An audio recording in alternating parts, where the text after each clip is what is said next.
Thursday, finally Thursday. Tomorrow's Friday, and I may have a surprise for tomorrow. I may have some envelopes for tomorrow.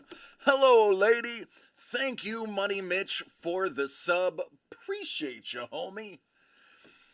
No Jimmy today, so we can go as long as you want.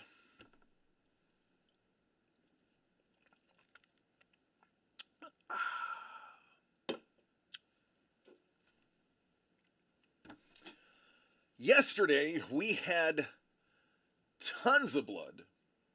Today, I want to focus on the two that are up right now.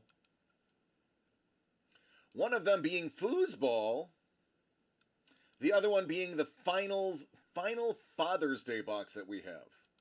And when I say it's the final Father's Day box that we have, it is the last one that we have, and I don't know if we can get any more. What's going on, Prue? Let me jump into Wix real quick. Football has 4 left. X has 4 left. Signed, sealed only has 2. I need to update that.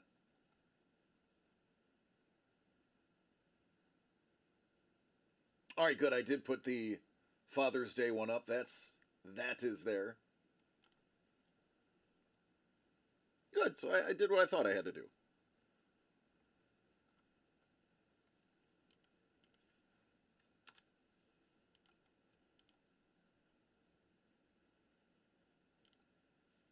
All right. I did more than I thought. Shipping. I did shipping today. Yesterday was busy in meetings and in putting together the blood breaks that you saw yesterday and today. There's only 2 packages that are not going out, and those are all from yesterday. What up, Sapphoros? We're doing it live. Prue, yes. So, the Taylor Swift box, let me explain that box. This giant box you see behind me, it's this one right here, behind the DCD Collects logo, is actually technically the Kansas City Chiefs. It's called the Patrick Mahomes box. Out of all of the boxes that they made, hello, Don. They had one of them that included a Taylor Swift signed item. I think one of them, or a handful of them, had Patrick Mahomes sized helmets, signed helmets. All of them have a stunner signer list. The signing list is listed, I believe, in the description. And there are 12 signed items plus 1 unsigned item that is either a pop, a ticket stub, a decal sheet, or something else Chiefs Championship related. That is the 13th item. Last time we just randomed it away, and they end up giving it to Jimmy anyway. But there's a 13th item there. That box, I believe, had 2 full-size helmets, 2 footballs, 2 jerseys, 2 signed pitchers, 2 flats, and a partridge in a pear tree. Bottle opener, yeah, it's another option. Did the T-Swift item get pulled? No clue. I didn't pull it. I don't follow the Schwartz Sports breaks. Those boxes, by the way, go for over $1,000. We are able to acquire them for a bit less and thus pass it on to you. Go ahead, go to Schwartz Sports page. I did do it in one of our streams, and take a look. A lot of the boxes we have here for less than 100 go for 200. But we are able to grab, usually, we are able to grab some really good deals. Did I hear about the Category 1 tornado that hit Niagara Street? I did, the one that hit 2 days ago. I saw pictures of it on Reddit. It's good to see it was only mostly awnings and trees and cars. Thankfully, Niagara Street, where I used to live, is mostly brick buildings. And if they're siding, they're usually siding covering old brick buildings. I think Oh, you just got dangled. Dangled himself. I want to say my address was 475 Niagara. Thanks, Saporos. It's probably because I changed the bit rate to 4500. Dangle-lang. Erie, PA is reporting a 5-foot alligator in Lake Erie. That alligator will not last the winter.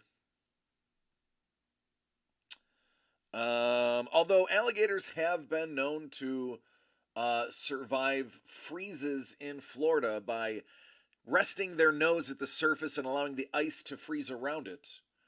The freezes in Florida are not as severe as the freezes in New York. So if that was probably a recent release and will not live very long. Although everyone said sturgeon in Lake Erie were extinct, literally declared extinct, and we found 50 years ago, around 50 years ago, that sturgeon indeed did manage to survive in Lake Erie. All the experts said the same thing. Yeah, it's a reason. As somebody who's lived in Florida and in Buffalo, I'm pretty well versed in buffalo winters, and I know a lot more about alligators than I probably should. I've met some alligators, I've pet some alligators, I've held a gator, and in the wild, I have come way closer than I wanted to, or should I say, one snuck up on me, and then realized I was a bigger boy than he thought I was, and simply stared at me until I noticed him, and then he went away. True story. True story. My rate is low enough now that the yo-yo connection shouldn't interfere unless it completely goes doo-doo. I don't want doo-doo. Great sturgeon fishing not far from me in the Columbia River. Yes. Dangle, if you're home, I want you to Google the size of Lake Erie sturgeon. The river sturgeon and the lake sturgeon, while related,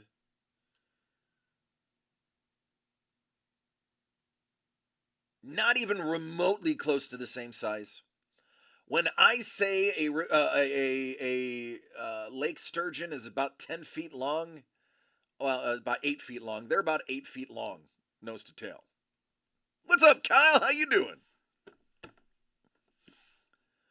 Lake Erie officials have said no matter how many episodes of Crocodile Hunter you have watched, please do not try and catch it. No, you don't want to. Even a 5-footer is going to cause irreparable damage. The bite force on even a 5-footer is more than your bone density.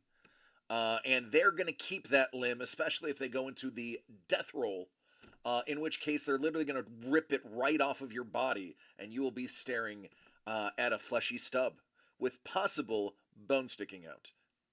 All depends on how good of a roll he got on you. It's not a good sign. I have seen an alligator rip the leg off of another alligator. Literally, they were feeding the gators, and they threw the chicken too close to one gator. The gator grabbed the chicken and got the other one's leg in it and did a death roll and just tore the gator's leg off. The crazy thing is, the gator whose leg was torn off just went ah, and then went back to doing absolutely nothing, as if it was like, oh, it's just a flesh wound.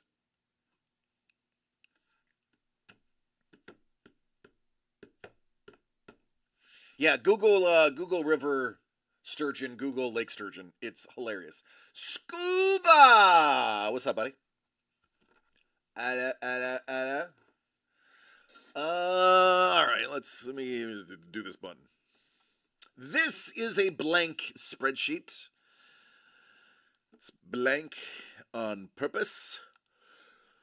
Oh, excuse me. Foosball 4. That came down, I believe, $10 from the last time. You're getting 2 spots. 2 spots. It's a twofer. 2 spots.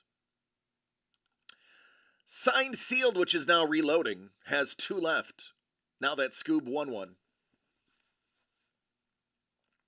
Then we're giving away the Scotty Young and the Hannah signed.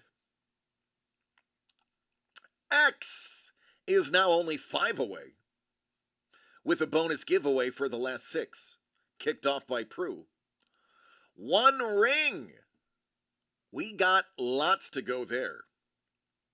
Sketched is halfway done. Then there's the Sobolski and Sager. Fun pop art. Money Mitch is the only one that tackled that one. And historical, yes. I had the right car yesterday. Everything is now present. And Money Mitch is very, very lonely.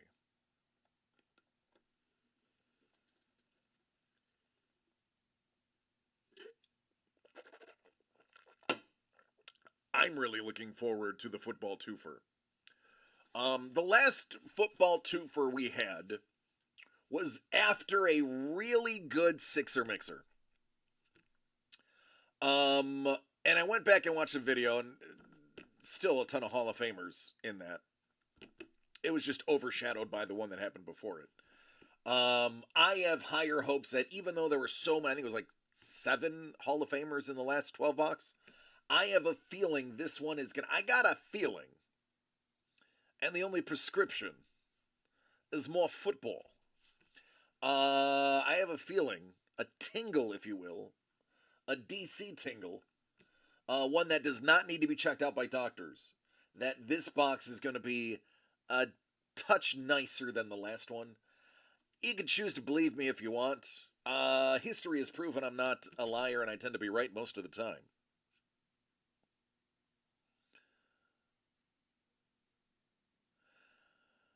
Dangle says he feels it. Scuba says, I'm dropping it off for a full PPF wrap.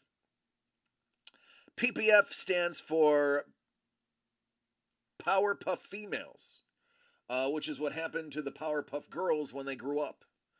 It is now 23-year-old women with superpowers that smoke cigarettes and dress in multiple different colors, similar to Velma in Scooby-Doo.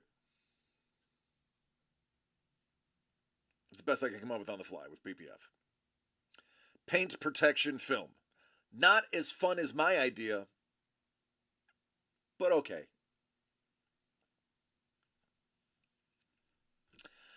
I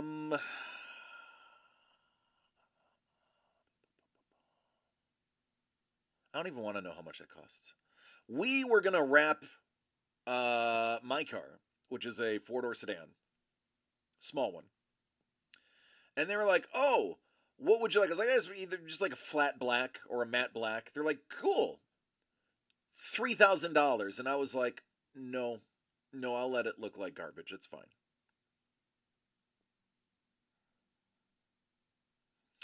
You're not gonna have it wrapped in Anime Girls? There is a... What is it? Subaru? I think it's a WRX. That is an Oxnard. That is, I don't think it's wrapped in anime. I think it's covered in stickers. And then something was applied over the top of it to make it look smooth, because it didn't look very professionally done unless somebody designed their own wrap and had somebody apply it, or designed their own wrap, bought it, and applied it themselves. Thank you. Thank you for the gift. Dangle. Not getting the whole car wrapped, just the full front. It's a gift. It's a gift. Thank you.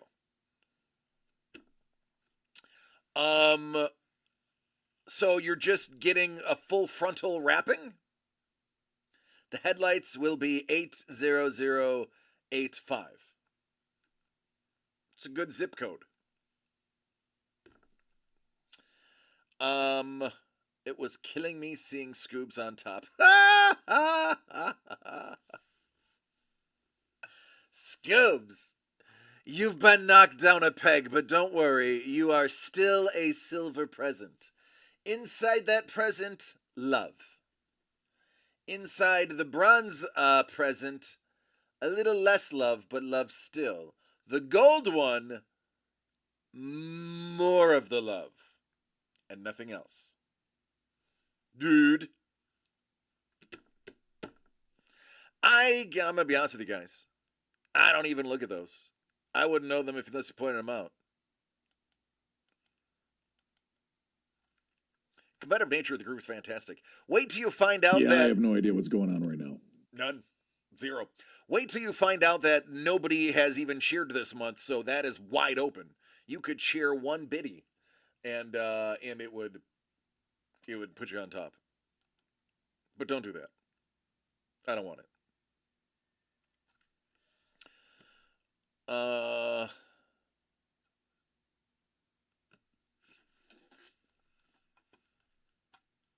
Oh, I want to remind everybody that X is still for sale, and this is still the giveaway.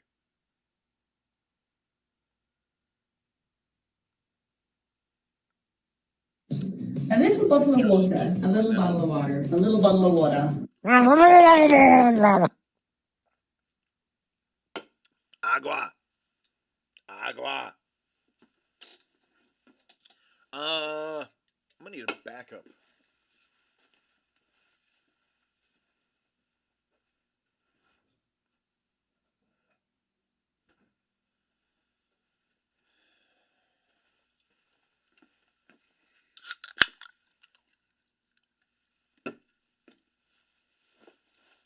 So I had a full meal today. And It's a gift.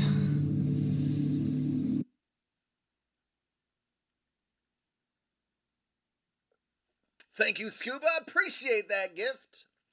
That reminds me, in my meeting tomorrow, we'll write this down. I need to remind Doug that our lunch is due. The money from subs and donations goes toward a lunch. That is how we have chosen to distribute the payment. It's food. And we're going to film it. Because during that time, we're going to have conversations. It's going to be talky and eaty. Are you not entertained? Are you not entertained? Is this not why you are here? I love it. Oh, the hype train is close. Boy, Thursday hype train. That's novel. Usually it's like a Wednesday hype train or a Friday hype train.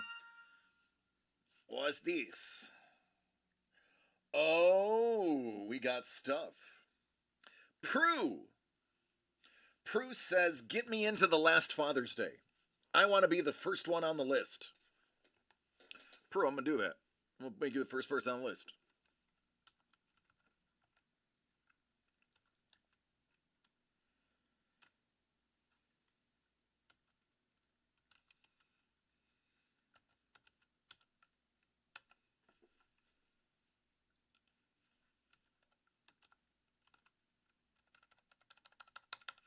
I never have any regard for the cap lock button. I see it, but I don't see it.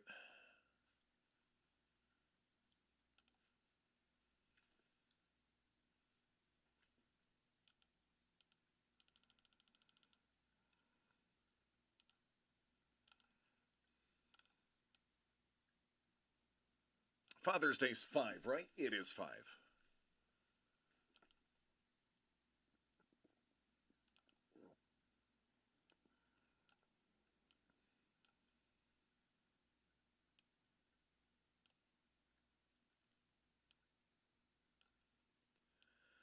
It ends up being something like that. All right. Then something else was purchased.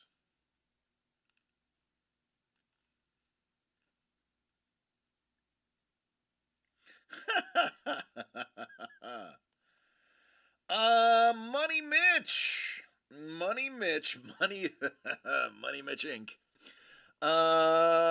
Says, football be kind of cool. All right, Dangle. You can start calling your friends. There's only 3 left. I'm your Huckleberry.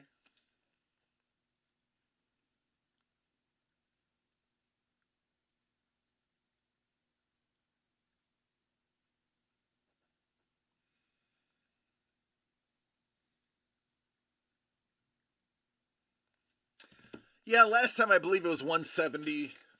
This box came in a little bit cheaper. So I made the judgment call that we're gonna make this one a wee bit more affordable. As you know, I always promise to pass on savings whenever I can.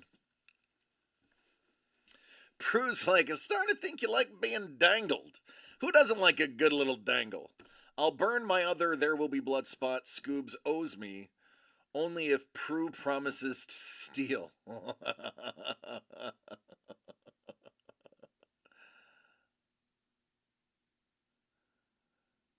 This is not a game that involves pity. Well, okay, listen. First and foremost, allow me to say this. You have to remember, this is a twofer. You have 2 items. So, it's very highly unlikely you're going to miss on both, considering 6 of the 12 items are signed jerseys, signed footballs, and signed helmets. So, if you looked at percentages, money says you should get at least one of those items. I was so starved for football that I watched a little bit of the Patriots-Carolina game. That's how starved for the NFL I was today. That I watched a little. 2 awful teams in the Patriots and the Panthers. And I was like, yeah, but it's football. Because even bad football is still football. Let me rephrase that. Even bad NFL football is still football. I know, Money Mitch. I'm simply saying you're not supposed to. The likelihood is very slim. You beat the odds.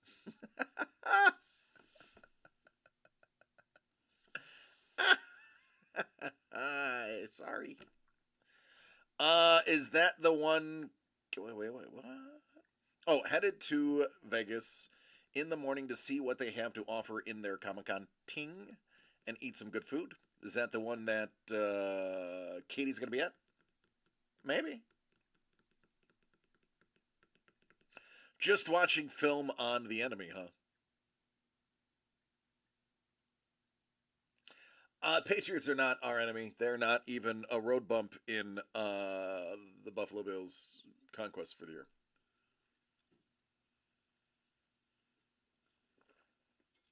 Apparently, the Bears were not originally going to have Caleb Williams play at all, but he's going to play a little bit. And the Bills also reversed their decision not to have Josh in. I guess when they heard that Caleb was going to play, Josh decided to play as well. I think he wanted to play in the first game that Caleb played in. And I think once it was announced Caleb was going to play, Josh was in. Yeah, I saw the USA basketball team almost lose and have to come up with a heroic comeback.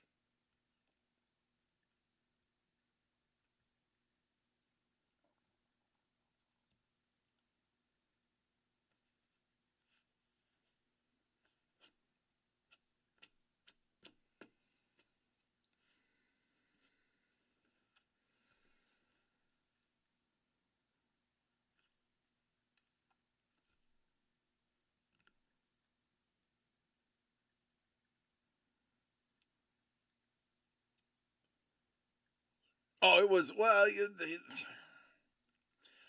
Serbia has a team. The Serbian team is 100% NBA players.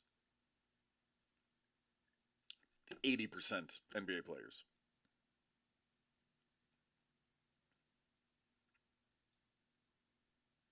No, they were solid. I watched part of the game. I watched the second quarter and part of the third quarter. I don't like basketball, so it's hard for me to watch it. But it's the Olympics, so I'm treating it as me watching the Olympics and me not watching basketball. But no, they were solid. They were hitting threes as efficient as Curry was.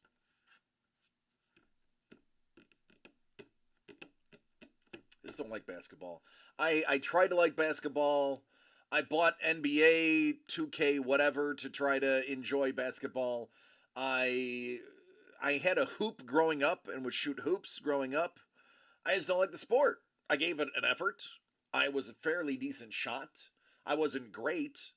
But I played baseball and hockey and football and I liked those more and I just didn't like basketball. I didn't.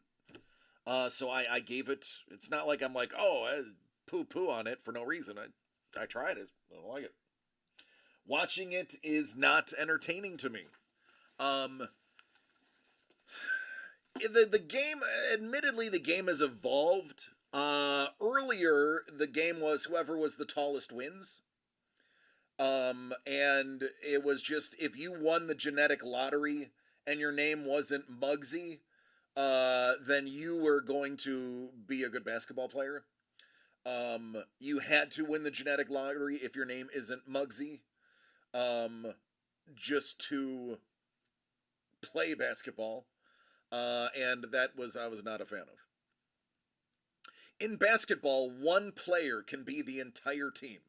One player can decide whether a team wins or loses. I'm going to say that Dangle was only casually listening. I said I played baseball, football, and hockey. And I enjoyed those more. That's why I never followed basketball.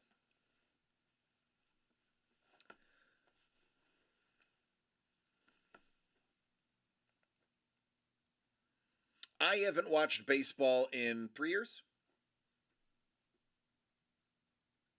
4 years? 3 years? 3 years.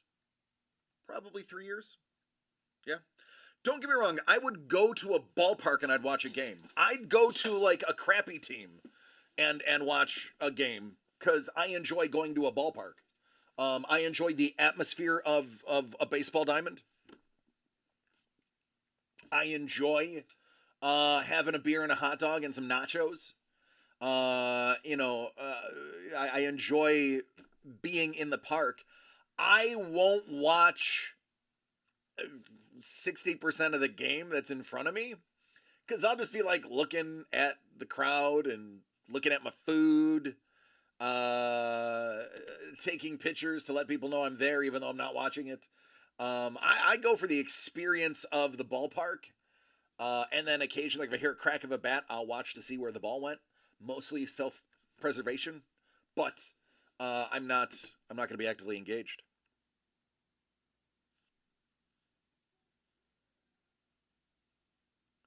If it brings you back into the greatness that is, no, I don't want to follow it anymore. There's too many games. It's just not fun anymore. It was like, even when I was following it, even when I was a diehard Astros fan and I was going to 25, no, it's exaggerating, going to 15 home games when I lived there, I still couldn't watch most of the games. Like, I wouldn't get down if they lost a game. There were so many games that it's like, all right, not until the last 25 happened do I really care what's going on this season. What's the chase? We're 10 behind, 25 games left. Okay, I'll watch. But it's like, oh, you're ahead by 10 and there's 20 games left. Only the Mariners blow leads like that. Not Houston. I'm not worried. John Fisher, Bud Selig, and Manfred killed baseball for me.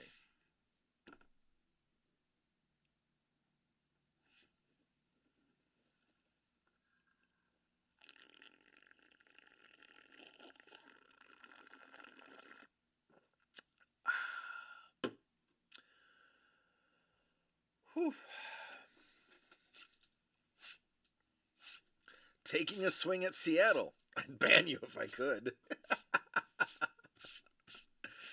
Well, what can I say? I have to take a swing for Seattle since Seattle can't seem to swing a bat. So somebody's got to do some swinging in Seattle.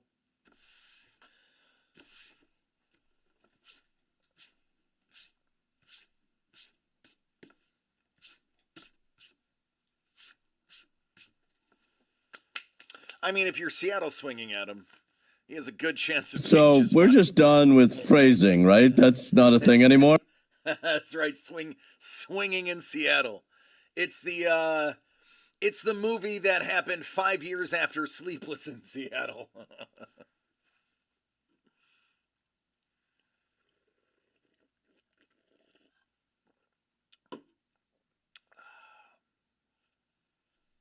The Tigers have been having their way with Seattle. Who's the worst team in baseball?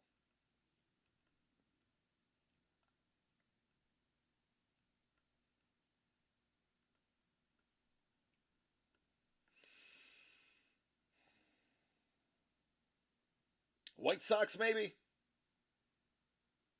It's the White Sox. White Sox far and away. White Sox are the absolute foot of MLB. Yeah. I should become a White Sox fan. That way nobody can say I jumped on the bandwagon.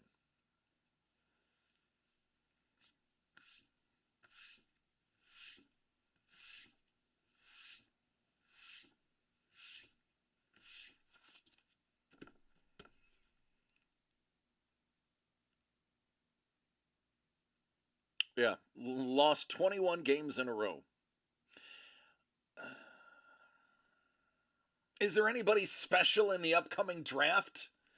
At least to be hopeful for Chicago?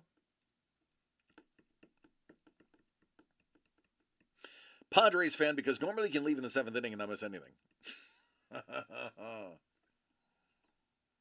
No.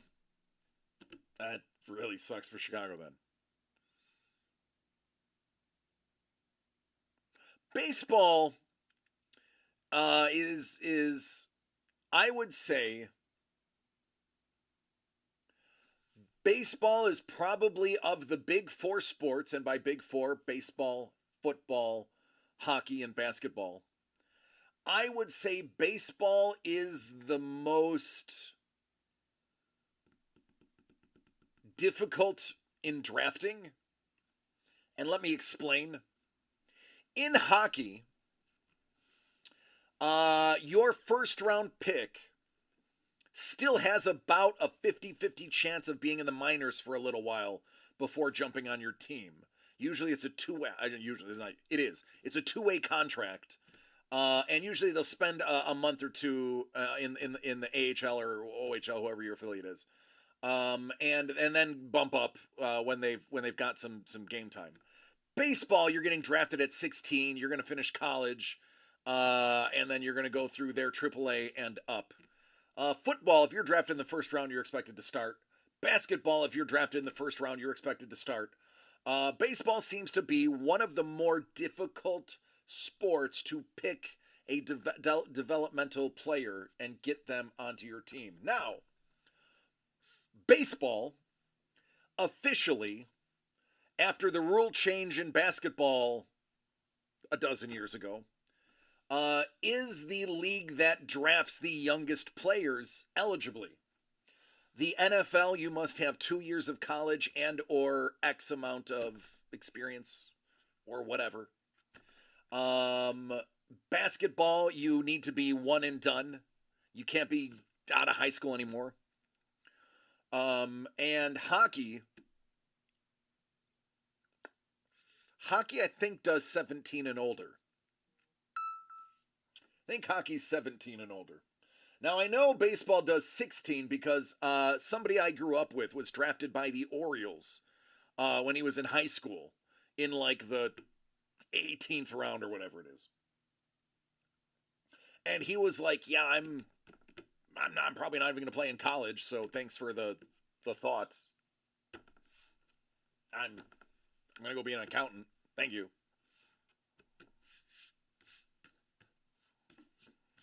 He played basketball because he liked it. As a matter of fact, let me see if he ever did play in college, because I left before he went to college.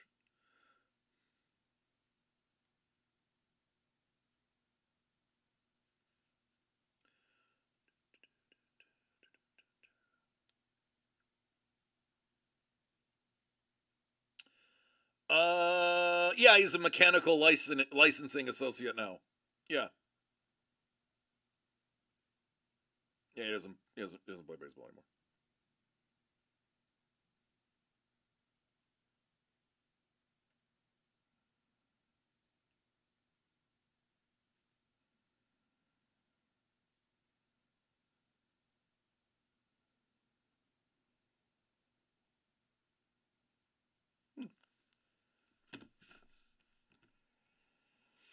It also makes a big difference on the amount of international players and interest. NFL is definitely going to have to adapt to become more popular overseas. The NFL is actually working on that currently. The NFL is expanding the games to multiple continents, multiple times per year. They are also allowing a free international player onto your team that does not count against your roster, with certain rules applying. To broaden interest, they are doing a lot of outreach programs in smaller countries, to ambassadorship programs to bring the sport around. It was already really big in Europe, back in NFL Europe, and it's still huge in Germany. Germany at one point had 3 professional football teams in their version of the European League. So I know the Germans love football. It is. I have been told by friends who are not from this country that it just is too slow. There's too much starting and stopping in comparison to other sports. Baseball had absolutely. I concur. Because, after the play, you stop. You get back in the huddle. You have 40 seconds to call your next play and execute. And the rest of the world has rugby and Aussie rules football. That American football is just slow and thus less appealing to the general masses.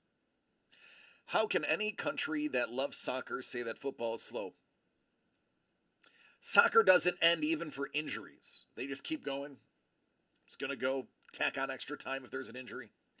The game is slow in soccer, but it doesn't stop after every play, because it's all one long play until there's a goal. The time doesn't even stop for out of bounds. Listen, I don't believe it is. I'm just telling you what my international buds say. When I was preaching football when I lived in England, they were like, go to a rugby match. So I went to a rugby match, and I was like, wow. A little bottle of water, a little bottle of water, a little bottle of water.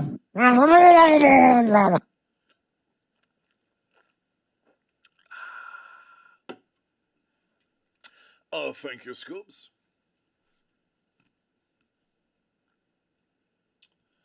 Let me erase that. Pull that down. All right.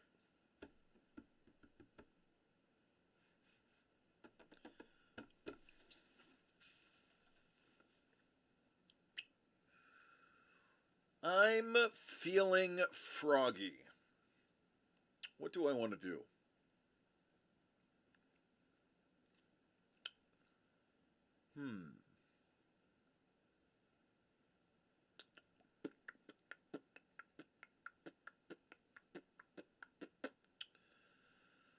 What can I give away?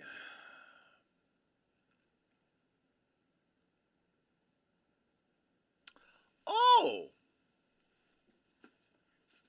Byron Nuthwich did play in Germany. What's up, Councilman Chef?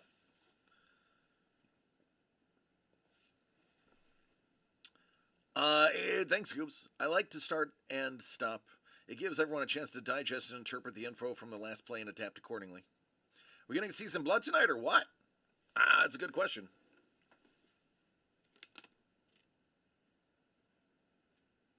What's this?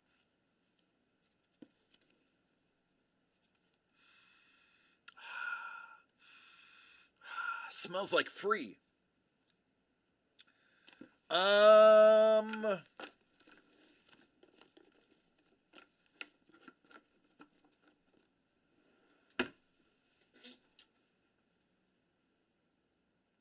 Next person who makes a purchase gets that.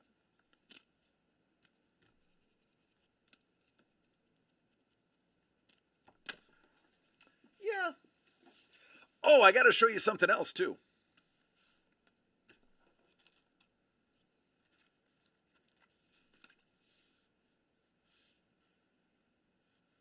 Wow, I actually don't have my window open. That's odd. I usually never miss that as of late.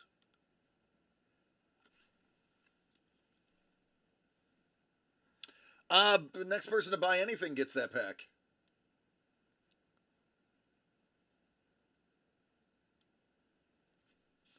The box that is only football is the twofer. That's only football. So these were given out at the National.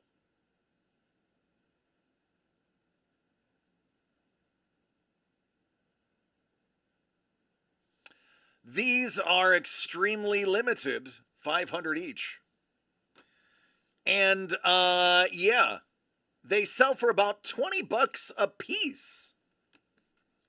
If you go and take a peek.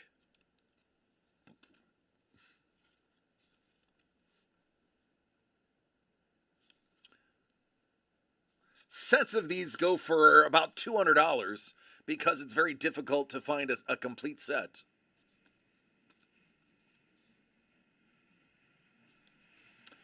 Doug told me to find a use for these at a later date. There's a single giveaway of the Japanese hanger pack. Pocket Man monster.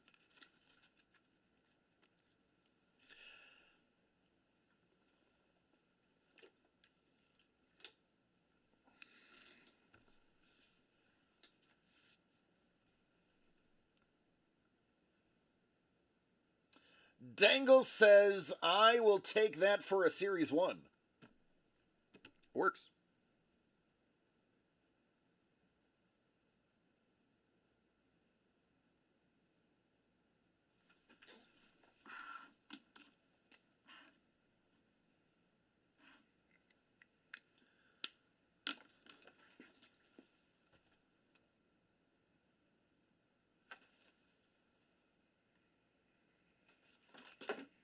Woo! Look at you flipping out.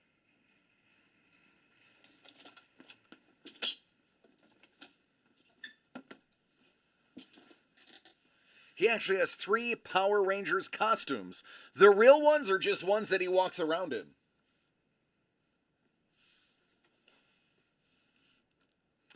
'23 Pieces of the Past One-Time Edition Series 2 for Dangle-Lang, Dangle-Lang.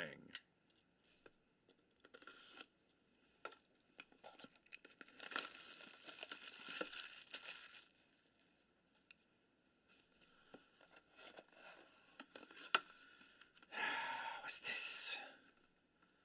He might be a Power Ranger? Like he might be an actor?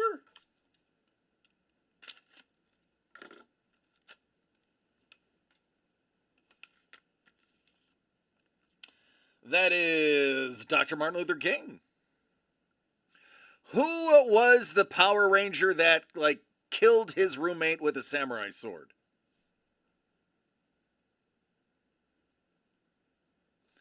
That's a stamp.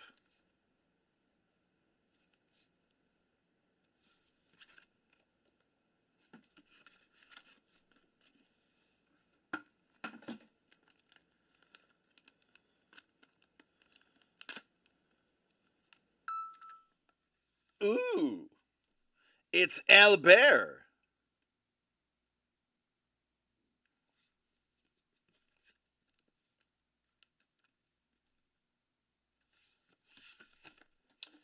So Dangle bought that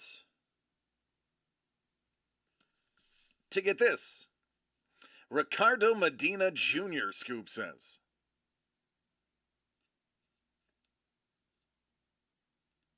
Did I see the comics that you're sending to CGC? If it's on Discord, I haven't looked at Discord yet.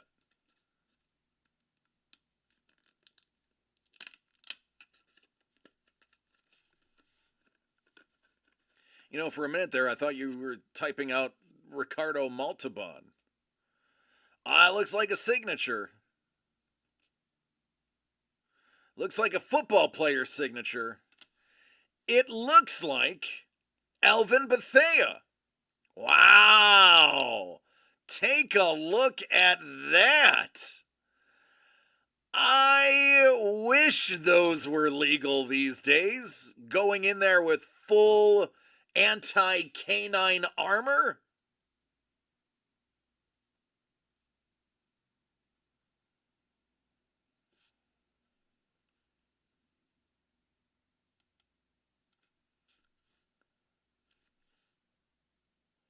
I think, is this Antoine's dad?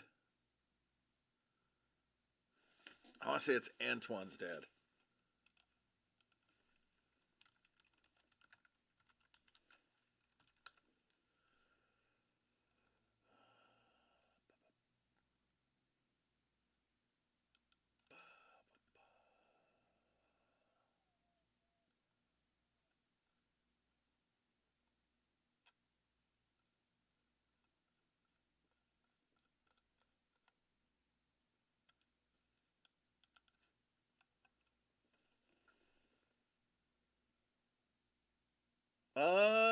Doesn't say.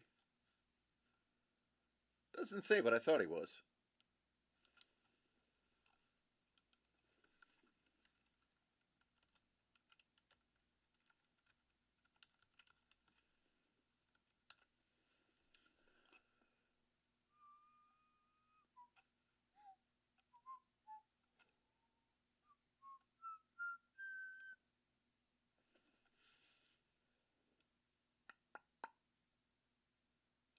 He's in the Hall of Fame, by the way. I probably should lead with that.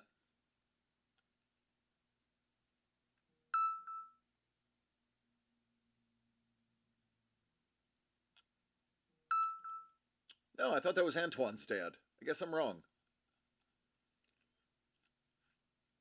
Oh well. Anyway, what's up, Moisland? There's your Hall of Fame autograph. What's up, Lee? How you doing? My dear friend and Inkpot Award winner.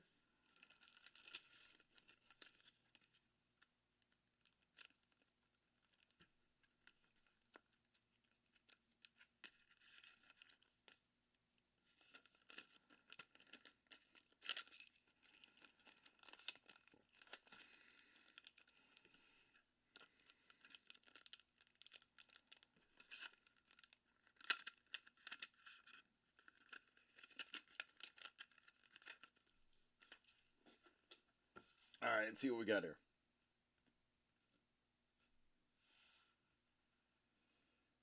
Those are old.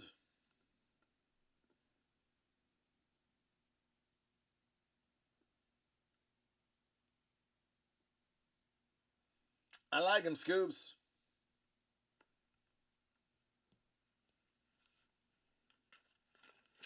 I like them. Paul says, right now I'm hip deep in cute kittiness. Okay. All right, Paul, you do you.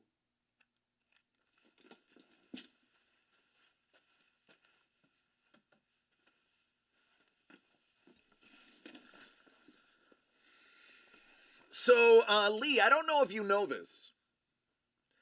I'm just saying, I have only ever in my life attended one panel, ever, in all of my times going to any of the Comic-Cons. I have only attended one panel, and at that panel, one of my good friends got an Inkpot Award. I will probably never attend another panel again because the likelihood of somebody else being awarded an Inkpot while I attend that panel is next to zero.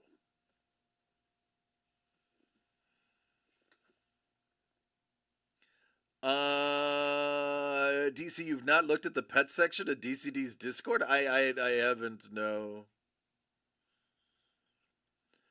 I'll have to look. Yeah, that is actually pretty awesome, Paul. I saw that you were mates. Oh, it was great, Lee. It was great. His acceptance speech was, oh, sugar, but he didn't say sugar. And then I cried. Because, you know, I want to cry at the only panel I've ever gone to in my life. Now I have panel PTSD because now I think I'm going to cry at every panel. And I don't think it'd be appropriate.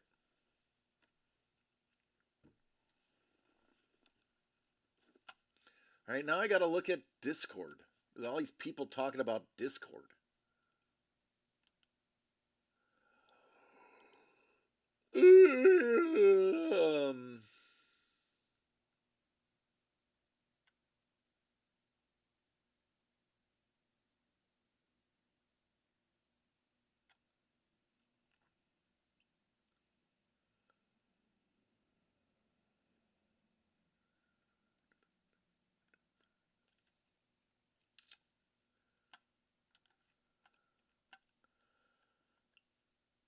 Oh my God.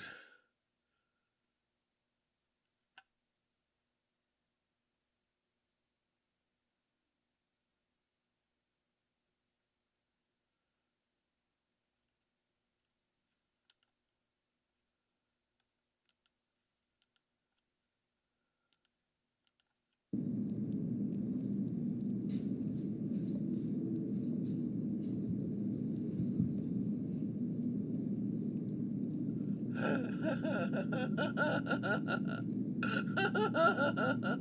think he's done. Probably.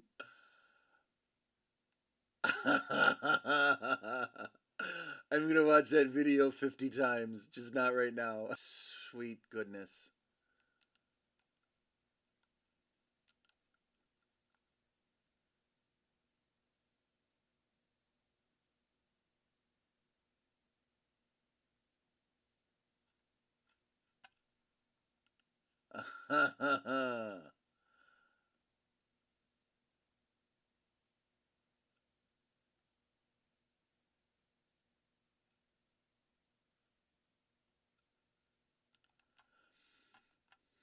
That's pretty awesome.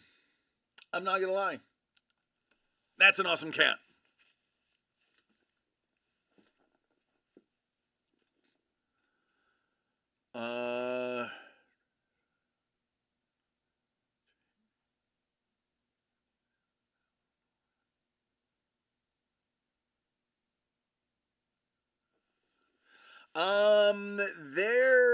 There a video of,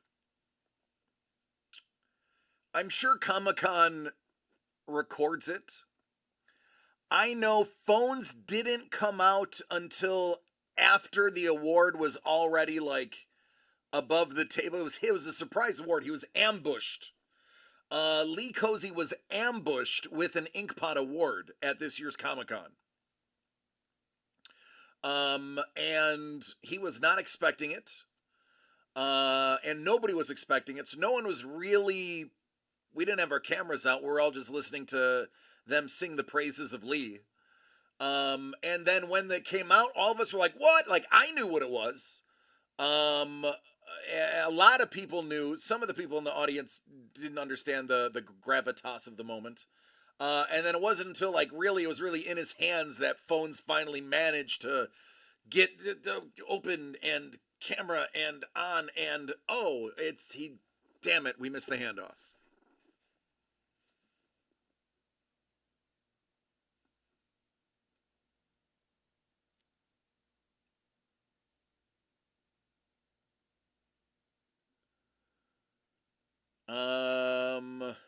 They knew he's skittish. All right, everybody, if we tell him we're giving him an award, he's not going to show up. He's going to Marlon Brando the moment.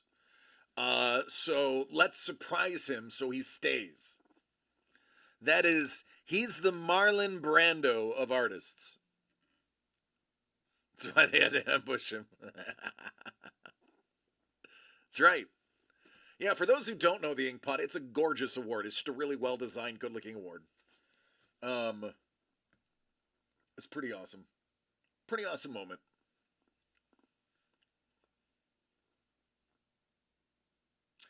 Chef, here's where we're at. We are 3 away from the football twofer. 4 away from the last Faja Day. And those are the only ones I have posted. We are danger close to selling out signed sealed and doing the giveaway. And everything else is in between.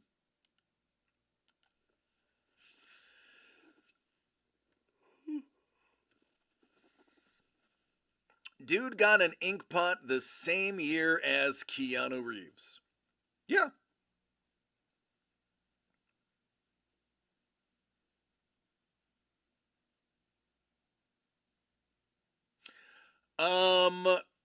Yeah, it was funny. I could hear that because Lee was on a hot mic, and he turns to Steven, because she's talking about how great he is and his contributions to comics and other things and fine art. And he literally turns to Steven and goes, I think she's got the wrong panel. Like, who's that? And then she pulls it out and said, I'd like to present the, Inkpot Award for Excellence in Comics to Lee Cosi. And he just goes, oh, sugar. And then everybody cried. It was great. It was awesome.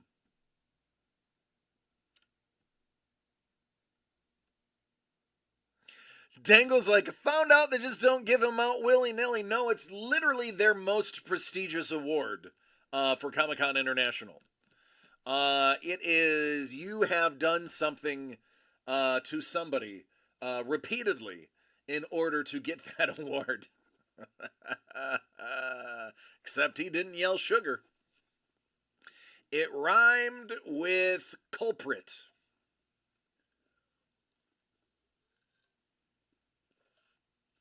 He say, oh fudge? No, I'm actually surprised he didn't. So we're just done with phrasing, right? That's not a thing anymore? I love that one. I think that's one of my favorite ones I put up there. I like it a lot. It's so appropriate to this channel. I need to carve out some time next week, because next week my schedule is a little more open in the office, to put up the blood ones that Sapporos has given me. I do have a couple of spots left for animated ones, so I may do an animated one. I have to just format it properly and get it up. That is for an emote. And then I was looking into, I have, I think, two or three more spots for other ones. So I do want to work on those.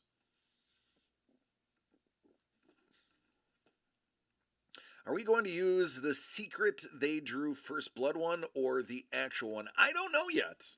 I may do both if I'm feeling saucy. I don't know. I may put in both and see which one gets approved. I've never been denied on any of my emotes before.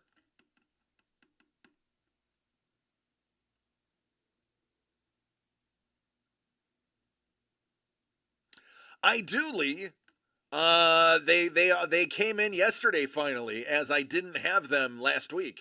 They were in the different car. Long story. Guarantee. Speaking of Cowboys, I'm going to the Rams Cowboys preseason game on Sunday. Thanks to Uncle Doug. Jimmy the Breaker and I will be headed up there.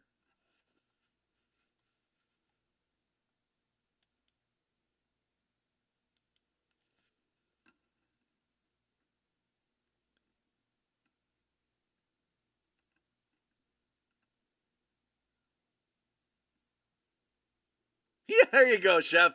You can use the term just to make them confused.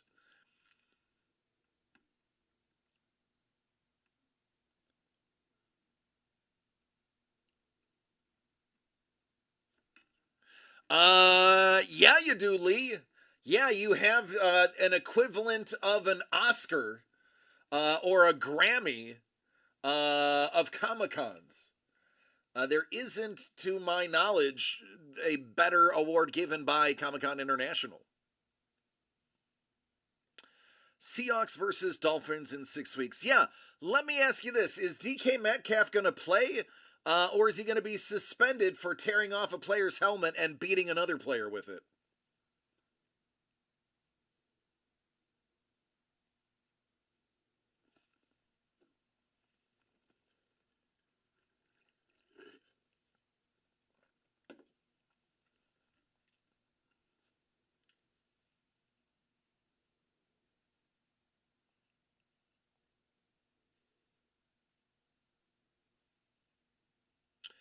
It seems like at least once every other year, somebody either chokes another player or hits them over the head with something.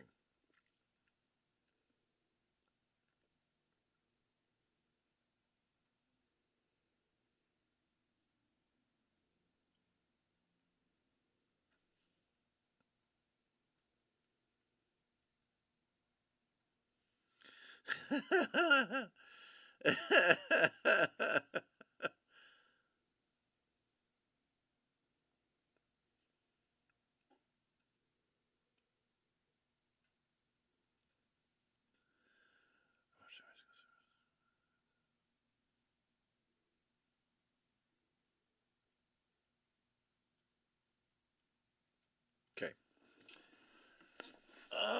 Let me look. Let me look what I have here. 1, 2, 3, 4, 5, 6, 7, 8, 9, 10, 11, 12, 13, 14. Where is my...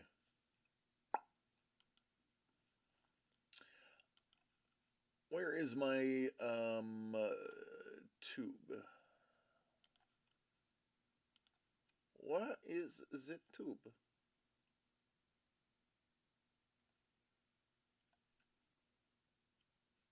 Oh, that's me.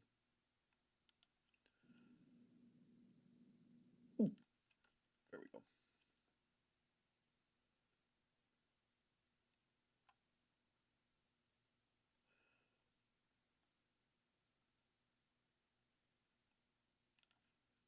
Okay.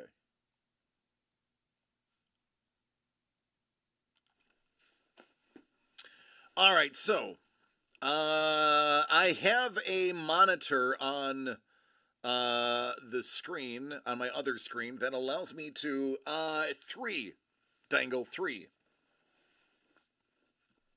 That tells me my bitrate and feed here. And yeah, I will tell you, Sapphoros, that seems to have been a real game changer. All of my levels are really good. In 1 hour and 11 minutes, I have only dropped a total of 249 frames.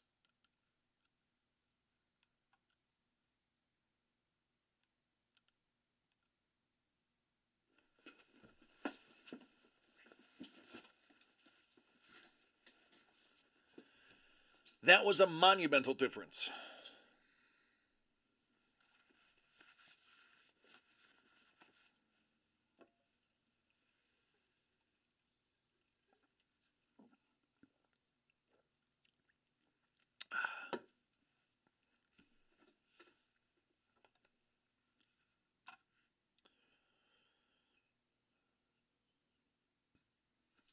See how many I can do in 10 seconds. These are the two. Is this one?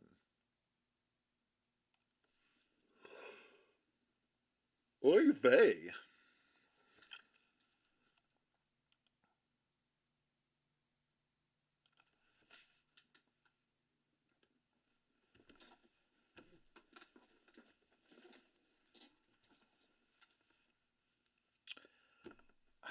I think that's it, folks. I don't have anything else for you right now.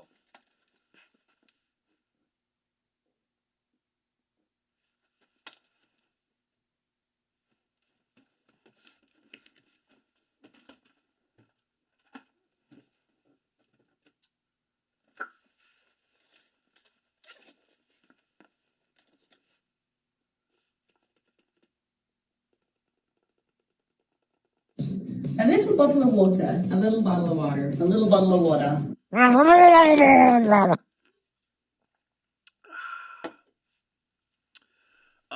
DC, just push all the buttons and see what happens.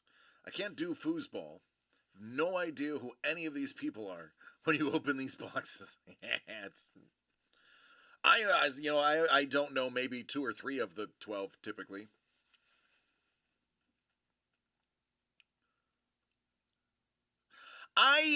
Okay, so I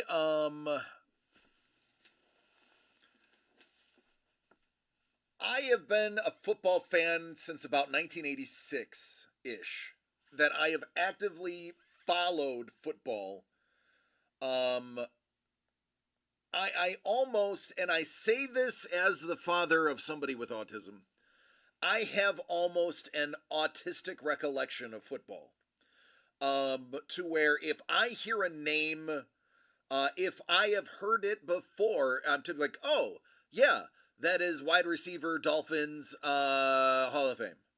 Or, oh, yeah, that was a fullback for Tampa who had a 92-yard touchdown. I can typically see a name, even if they played in the 40s and 50s, and know if they're in the Hall of Fame or not. Or know if they should have been in the Hall of Fame and were not. And I think part of it is because I played fantasy football when you would have to go to the newspaper on Monday and get the stats of each individual player, calculate your points, and turn them into the commissioner. Usually over the phone, unless you were rich enough to own a fax machine. And when you are that on top of the sport, you typically remember who's doing what when.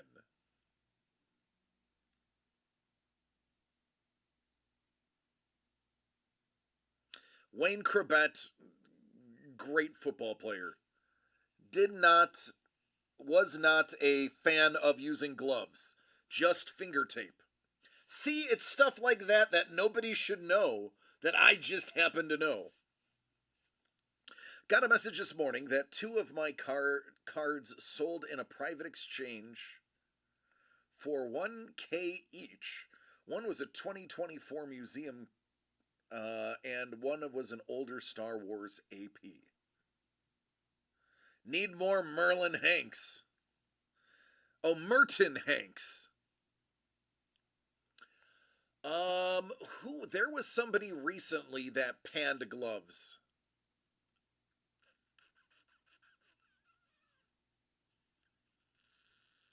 Fudge. Don't remember who it was. There was somebody recently that they were like, the dude doesn't wear gloves unless it's cold. Was it Stokes?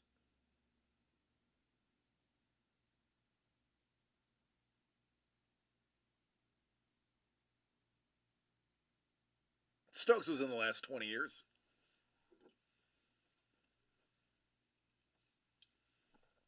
It reminds me, I gotta dig through.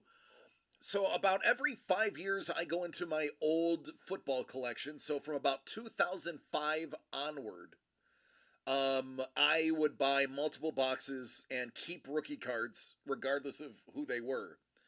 And I every 5 years I will look in, check the names, and if they panned out, keep them.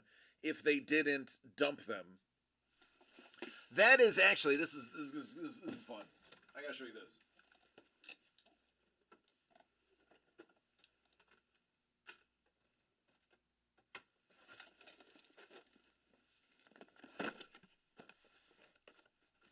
You want to know how old school I am?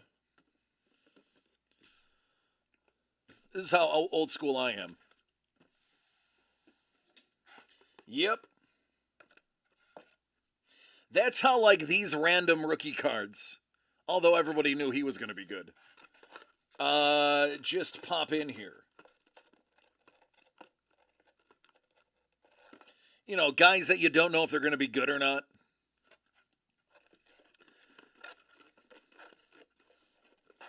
So I was a couple years ago going through my collection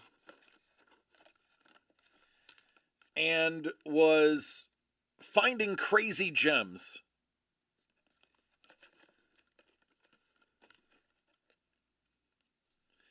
Who would have thought to keep that rookie card?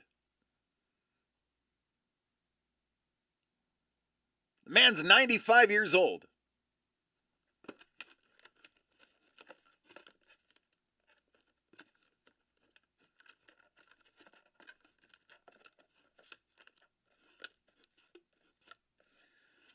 Where's the other one? Might be my other box. Oh, that's a rookie card.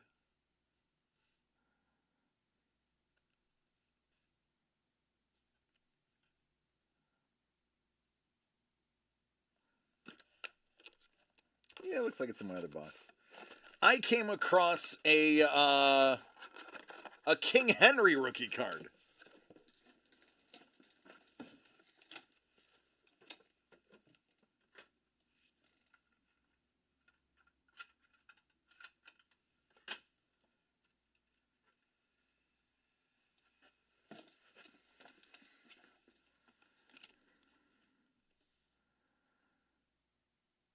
Just chilling.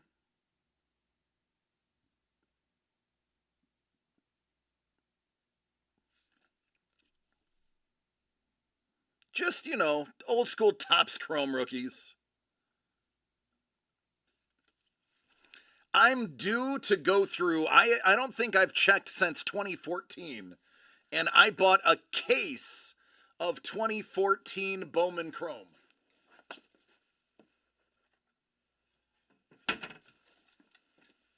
Football. So I have to look.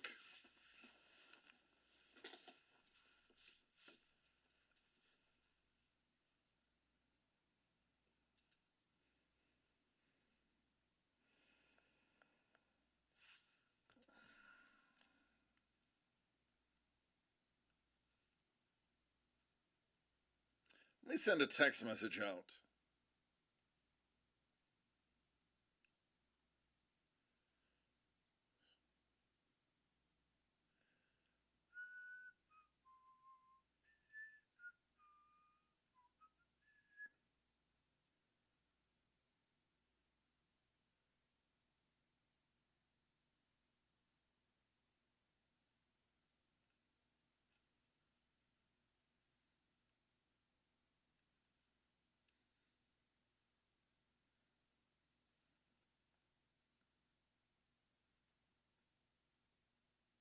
I'm sending a text.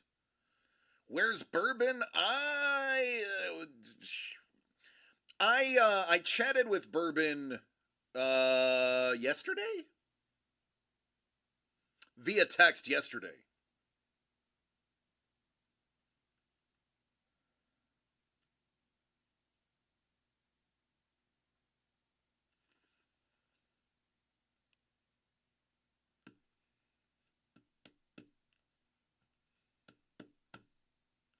You know, let me think.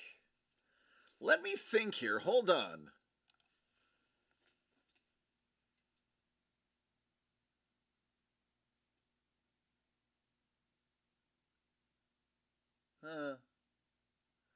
No, that'll be too difficult.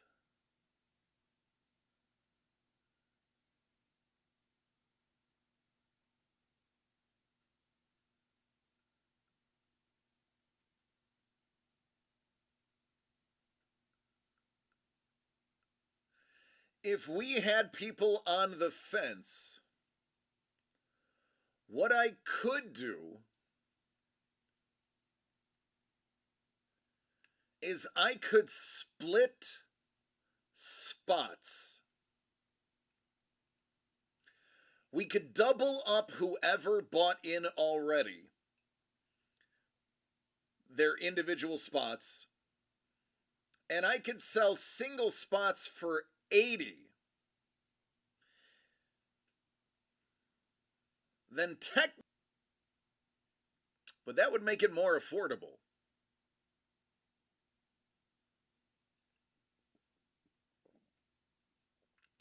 If I created that, what's going on, Carlos? Who would be open to that idea?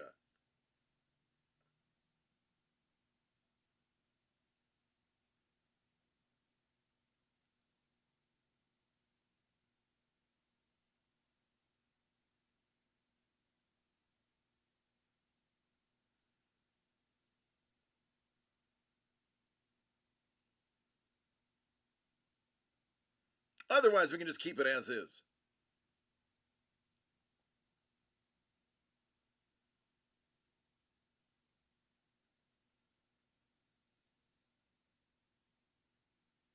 It's a thought. Carlos, listen, man. You can come and go as you please. You are not obligated to be here at any time on any particular day. Life is very busy and people have things to do. I get it.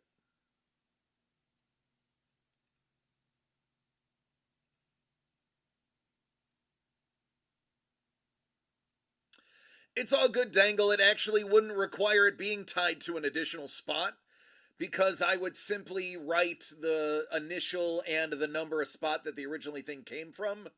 That way we'd be able to track the individual spots. It's easy. It's easy to do it on paper.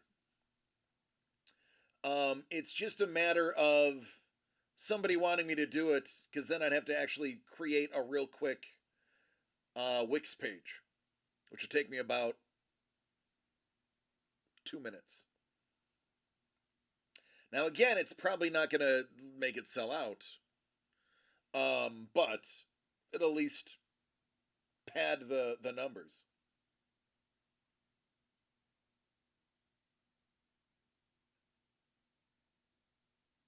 It's a thought. It's an idea. Originally, we were going to do 12 spots, but we figured it would be difficult to get 12 people into one break. So we just organically doubled it up and just said we'll give everybody 2.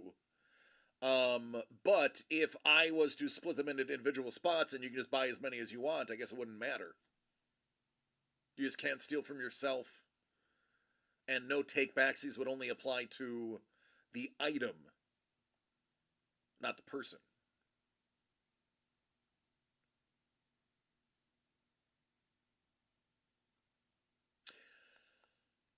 Carlos, first of all, Food Truck Thursday is awesome. Secondly, one of the great things, even though I pay astronomical taxes in California, I am happy to say that all school supplies are paid for, and all James has to do is show up. That is nice.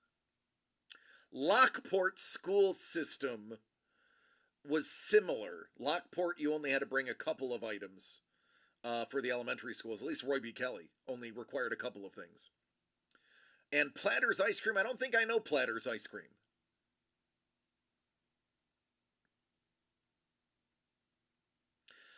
Santa Barbara has their own ice cream company here that's like really famous, super expensive, but really famous. Santa Barbara, everything is super expensive outside of this studio.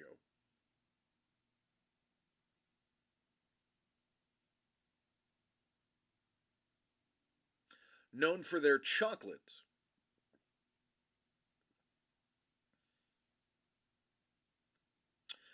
Oh, sweet, sweet tax-free weekend.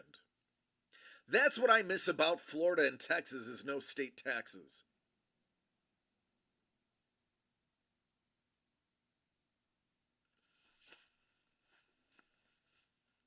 Want a double tax weekend to help thin the crowd out?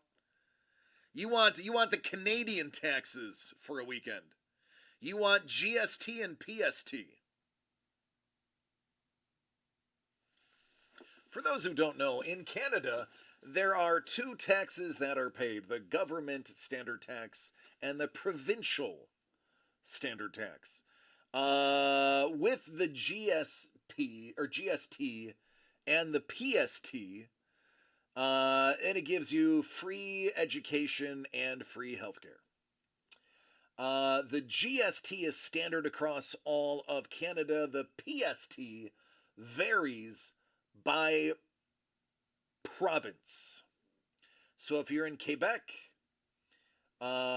which is French Canadian, it is going to be different than Ontario, which will be different than Saskatchewan, and so on. It was something like 16% back in the 90s, if I remember correctly.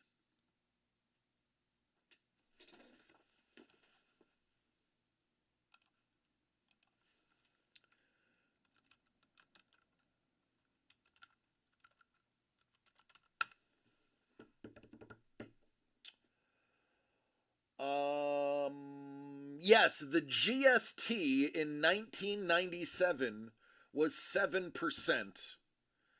And then the individual PSTs ranged anywhere between 15%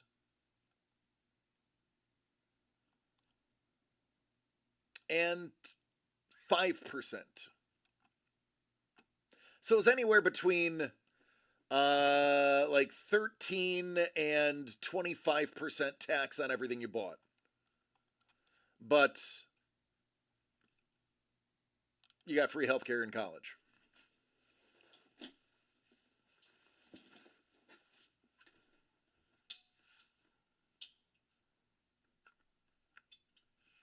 When is Jimmy's birthday, and what kind of chocolate do you like? Oh God, I'm not supposed to eat any chocolate.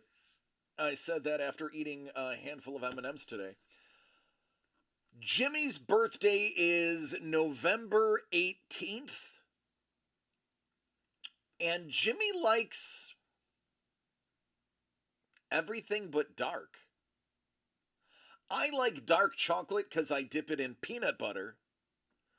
But he likes... Usually, okay, so let me rephrase that. He doesn't like fruit in his chocolate. He'll eat regular chocolate. He'll eat white chocolate. He'll eat chocolate-covered peanuts, chocolate-covered peanut butter, chocolate-covered pretzels, but he won't eat like orange chocolate or, chocolate-covered raisins or chocolate-covered blueberries or anything like that. What up, Panda? Reese's for the win. That's right. What up, T-Bone? All right, Councilman Chef. Enjoy.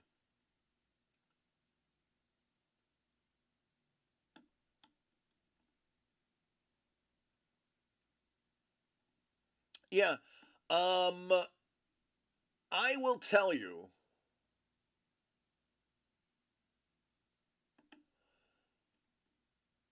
It's expensive, and I would reimburse you for it.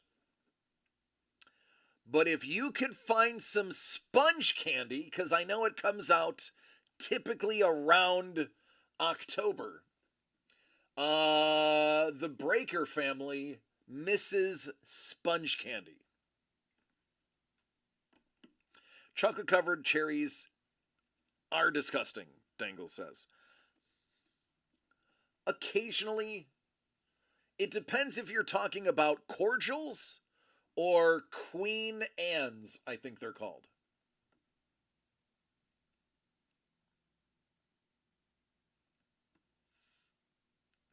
Sponge candy. Scuba. Scuba says, this is for Dangle.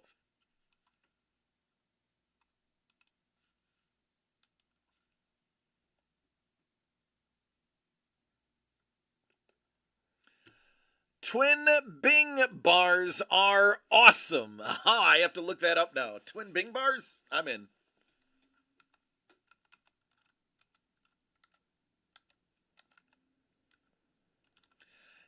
Dangle's in Faja Day.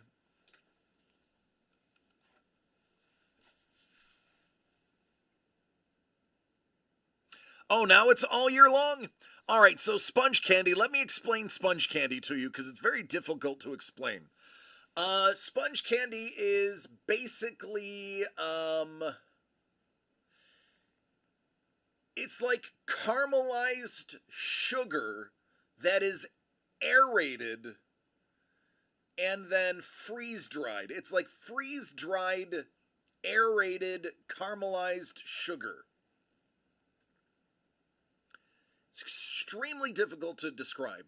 It's like a sponge. It looks and has the texture of a sponge, but it's hard. It's crunchy. Like, it's not crunchy, but it like fudge. If it's covered in chocolate. If you like a caramel cotton candy, kind of. You have to eat it to understand it. Astronaut ice cream? No, it's not like that texture. It is risky click of the day. Yeah, this is it.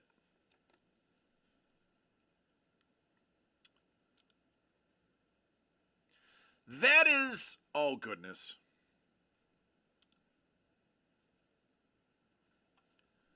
Well, gotta delete that video now.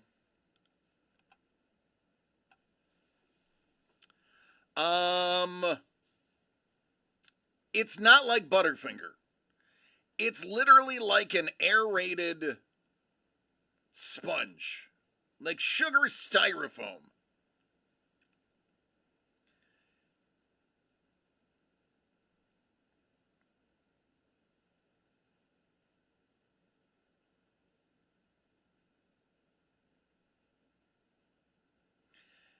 That is, and it like, but it melts in your mouth.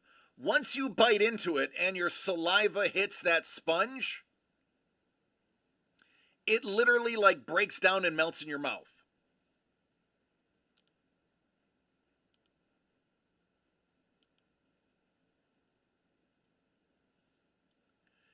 It is, it's a harder texture until you bite it and it crumbles into your mouth.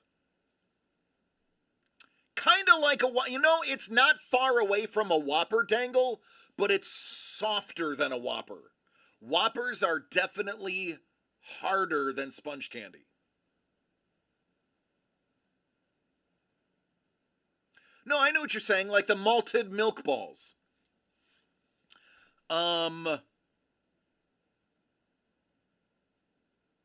It's delicious. The first time you eat it, you're almost like, what is this? But it is good. There's a better shot at the texture.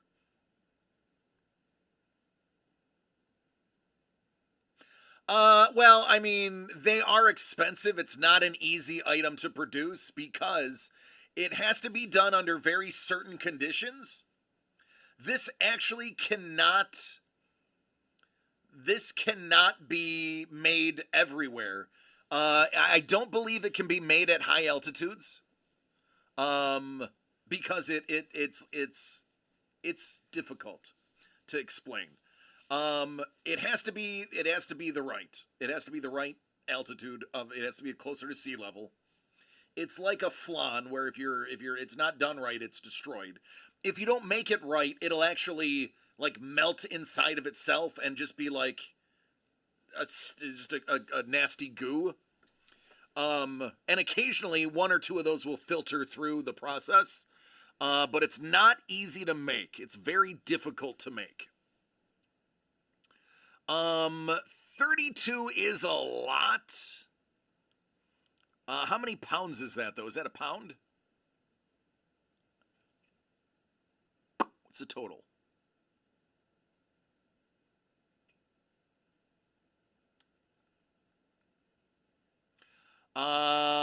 You're getting a pound because 0.15 is, yeah.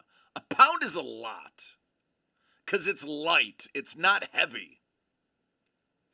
A pound is a good amount.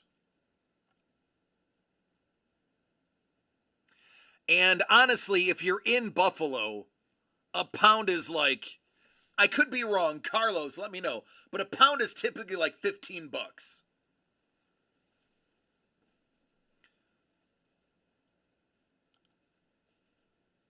Pound is like, it's like a buck an ounce, give or take. It's $15-16 last time I looked.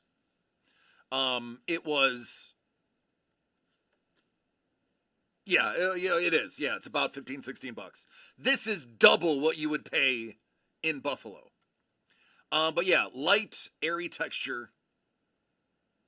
Oh yeah, these are very overpriced.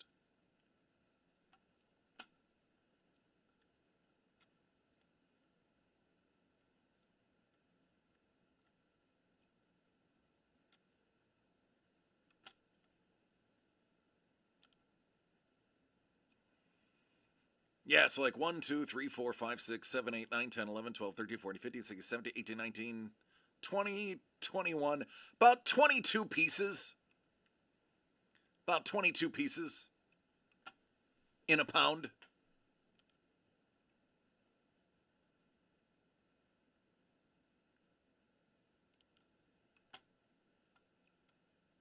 Give or take. Currently, a pound is $1.24. Yeah, it's it's currently what a pound is.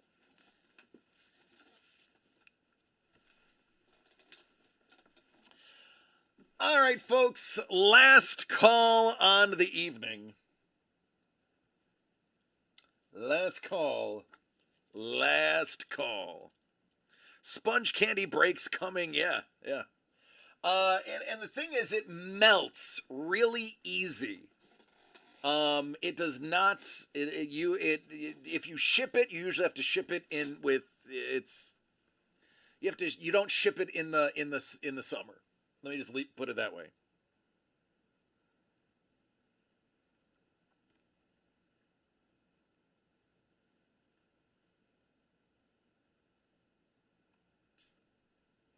Money Mitch says, I'm not going to be here tomorrow, folks. So that is going to postpone the foosball.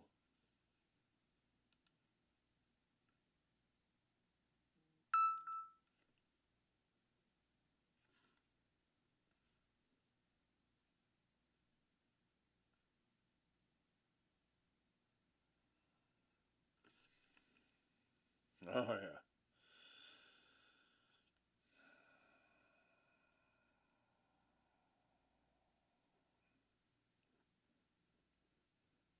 I'm getting sent pictures of sponge candy now.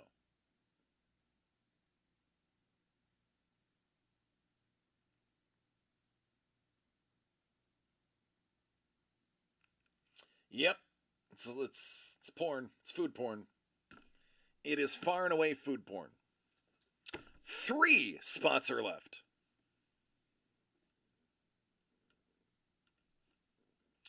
Money Mitch, every time I proxy, I seem to suck for people. Nobody ever seems to get what they want.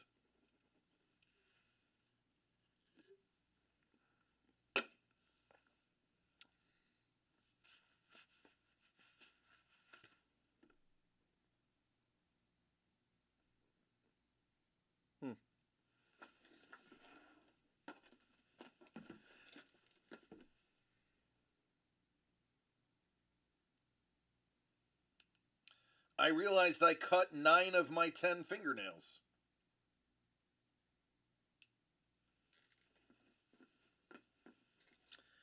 It is such a pet peeve of mine that I have clippers at work, in the car, in my bedroom, and in my bathroom.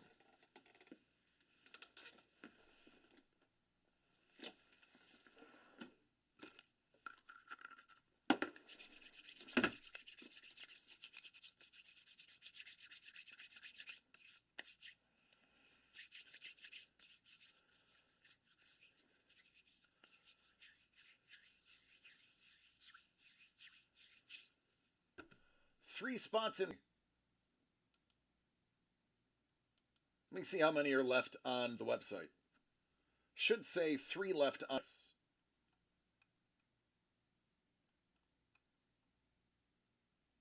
Yep. 3 left and 3 left. You're right. 3 and 3. There's 3 left in each of them, so they're both 3 away.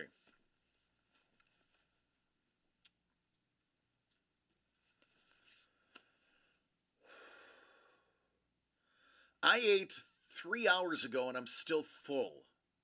Like, drinking water is a task right now. Oh, you just got dangled.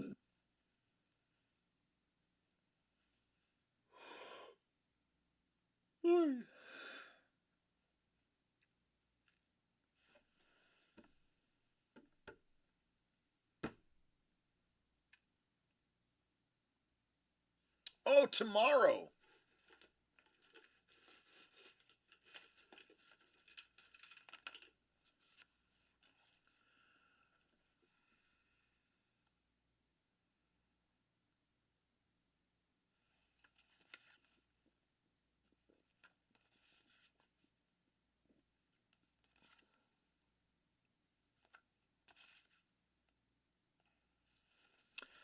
I'm just saying, I may have been prepping some things today. No, Dangle. I am perplexed. I have one more avenue to look down. Because I can see all of my tracking. And that poster had to go in a box that was, 18 by 6 by 14, or 1812 by 6, and only 3 boxes have left this building that sized within 20 days of that break, and 2 of the 3 have gotten back to me that they weren't in there, and it's definitely not here. So I'm waiting on one person to get back to me. I don't know how, because I write everybody's name on everything. I don't know if it got misplaced here in the office and was moved somewhere else, but it is perplexing.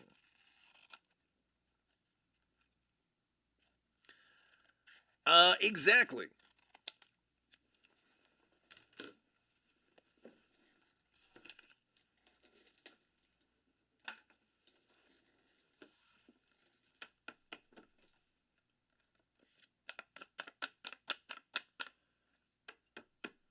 Oh no, I know, Dangle. Two of the people got back to me. I'm waiting on the third person to get back to me. So they only fit in one size box. So those size boxes, only 3 of them went out. Just the sheer size. Because I put those in the original white envelopes. And those white envelopes are 18 inches, like 17.75. They just barely fit inside of the 18-inch shipping box.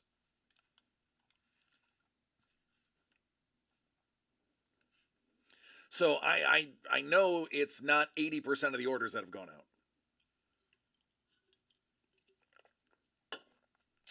All right, final last call on Thursday.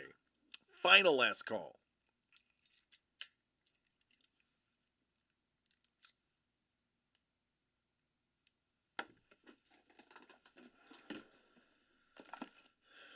I need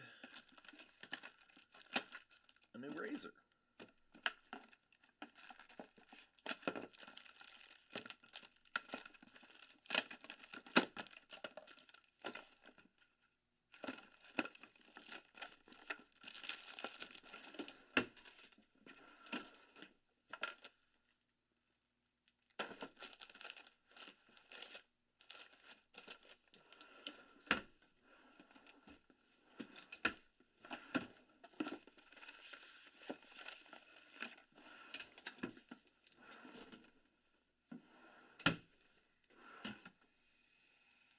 I need to find where I put my razors. Oh, I think I put them up there. Okay.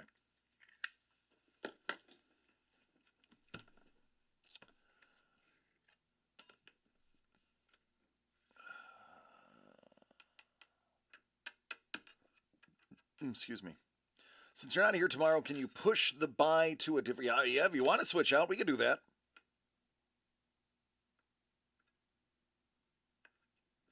Yeah, Money Mitch.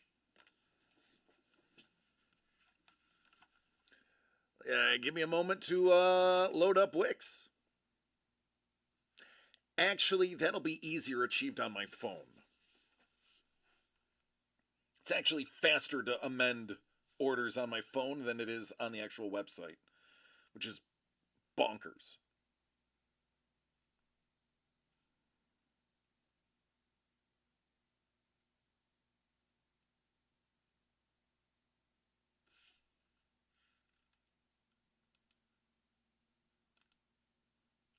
I do need to open DCDcollects.com though.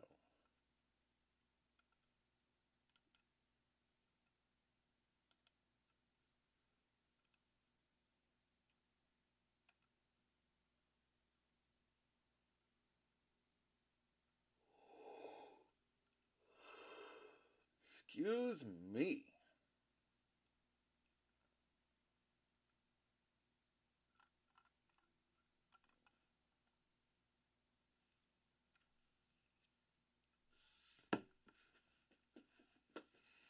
No regrets.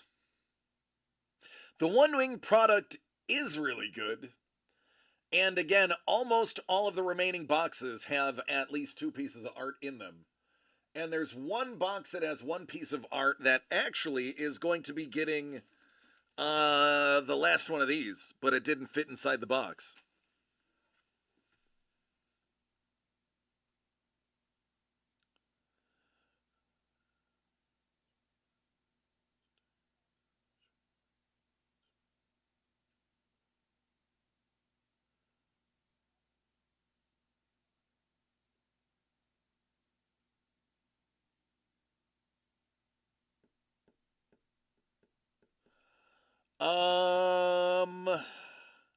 Is that what the plane bodies are made out of? Money Mitch?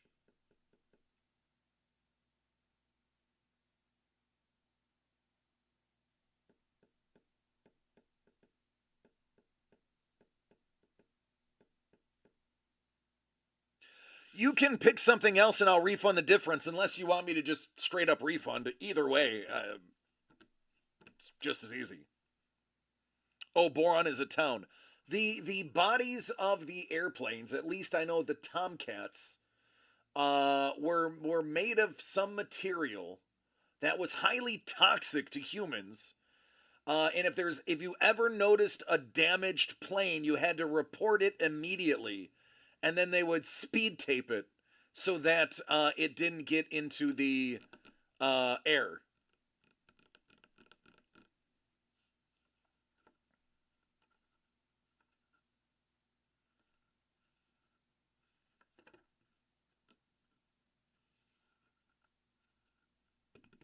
I don't remember what it was. I just remember they told us if we're ever walking through the hangar bay and we see a damaged plane that is not covered, to report it.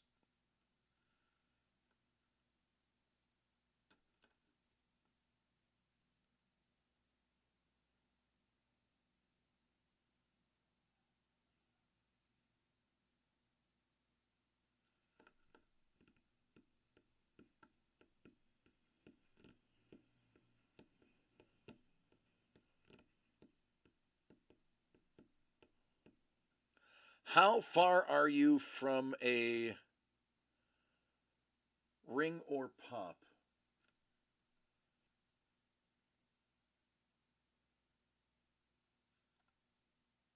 $15. So if I created a page that was $10 even, and it came with $5 or no, $9 even, and it came with $5.99 shipping, that would be the difference.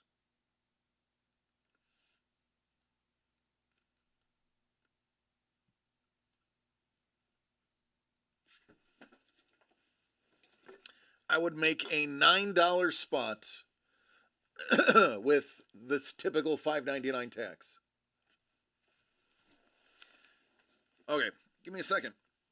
Like I said, it should take me no more than 90 seconds to do that.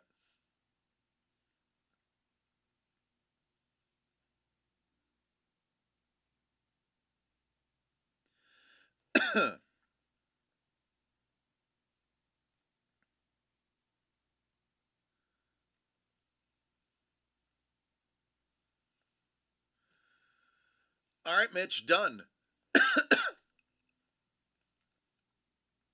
And then pick which one of the two you want.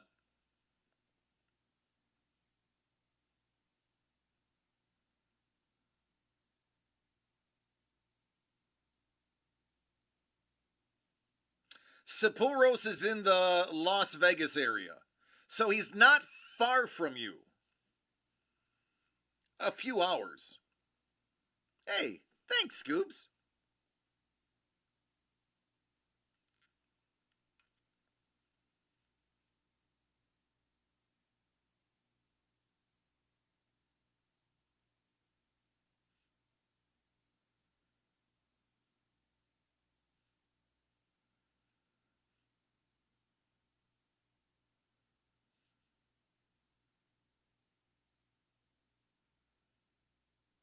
Scoobs.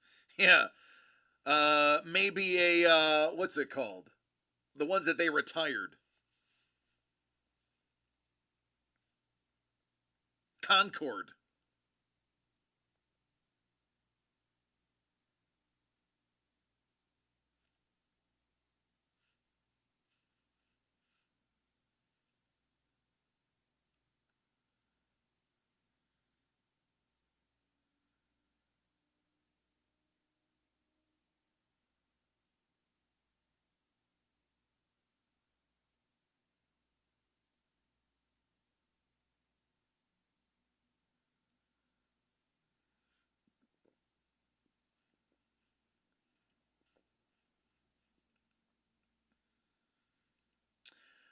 All right, Money Mitch.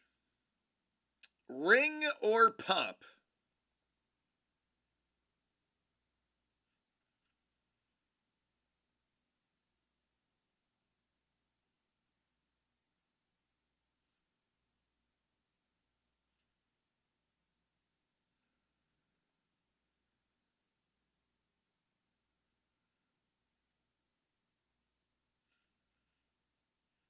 Let me look.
Pop, okay.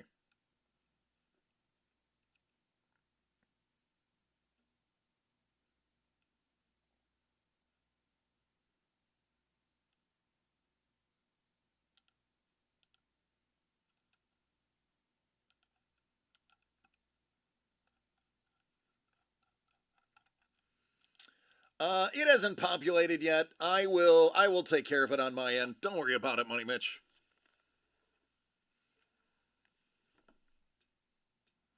Let me just take down the number of pops real quick.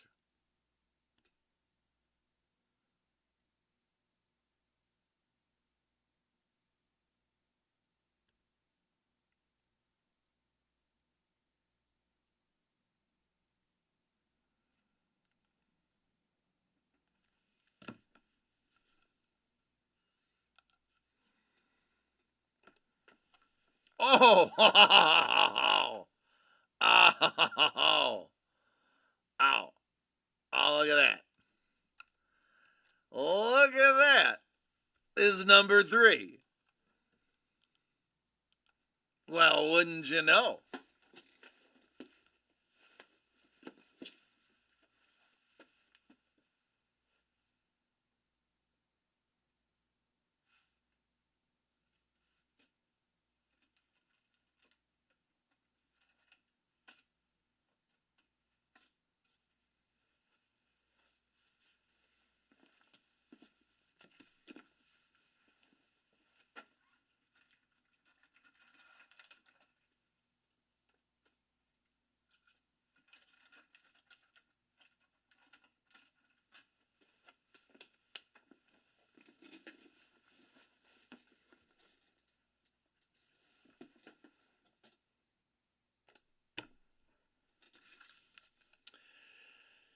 Each of those come with 2 of these packs. By the way, I have seen the redemption pop that somebody is going to get out of this box, and they are Upper Deck exclusive Captain America, and it has Captain America standing behind his shield with the shield on the ground.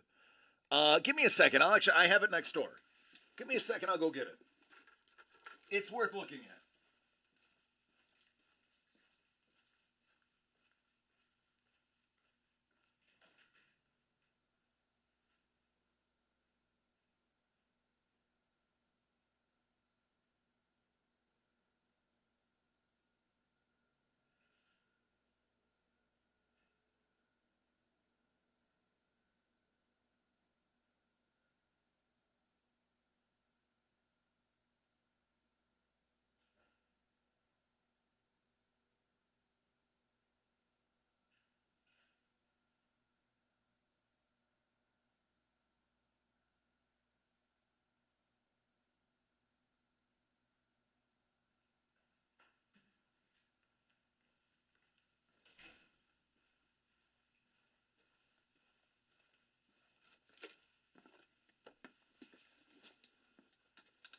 Cheech and Chong went to Q. What up, Doug?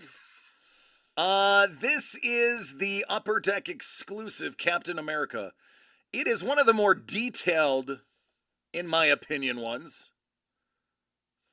But it is a pensive Captain America from the Infinity Saga.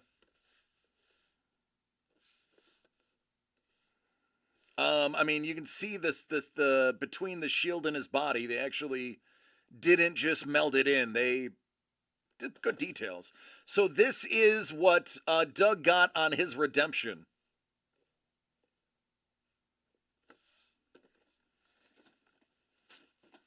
Now let's see if you get one.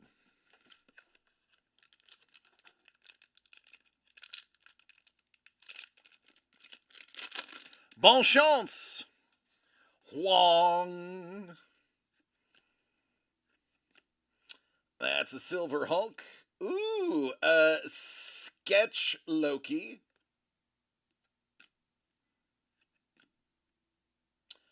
Thor. Korg. Ultron.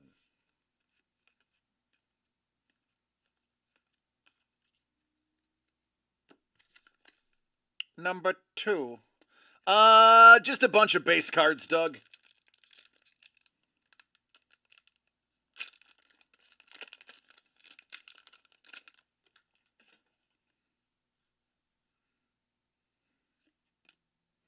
Thor.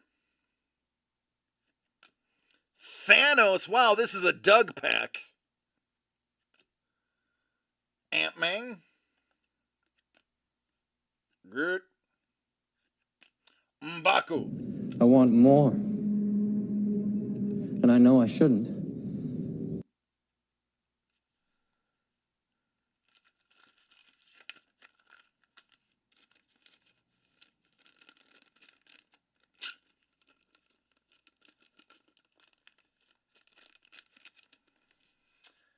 And now what you've been waiting for.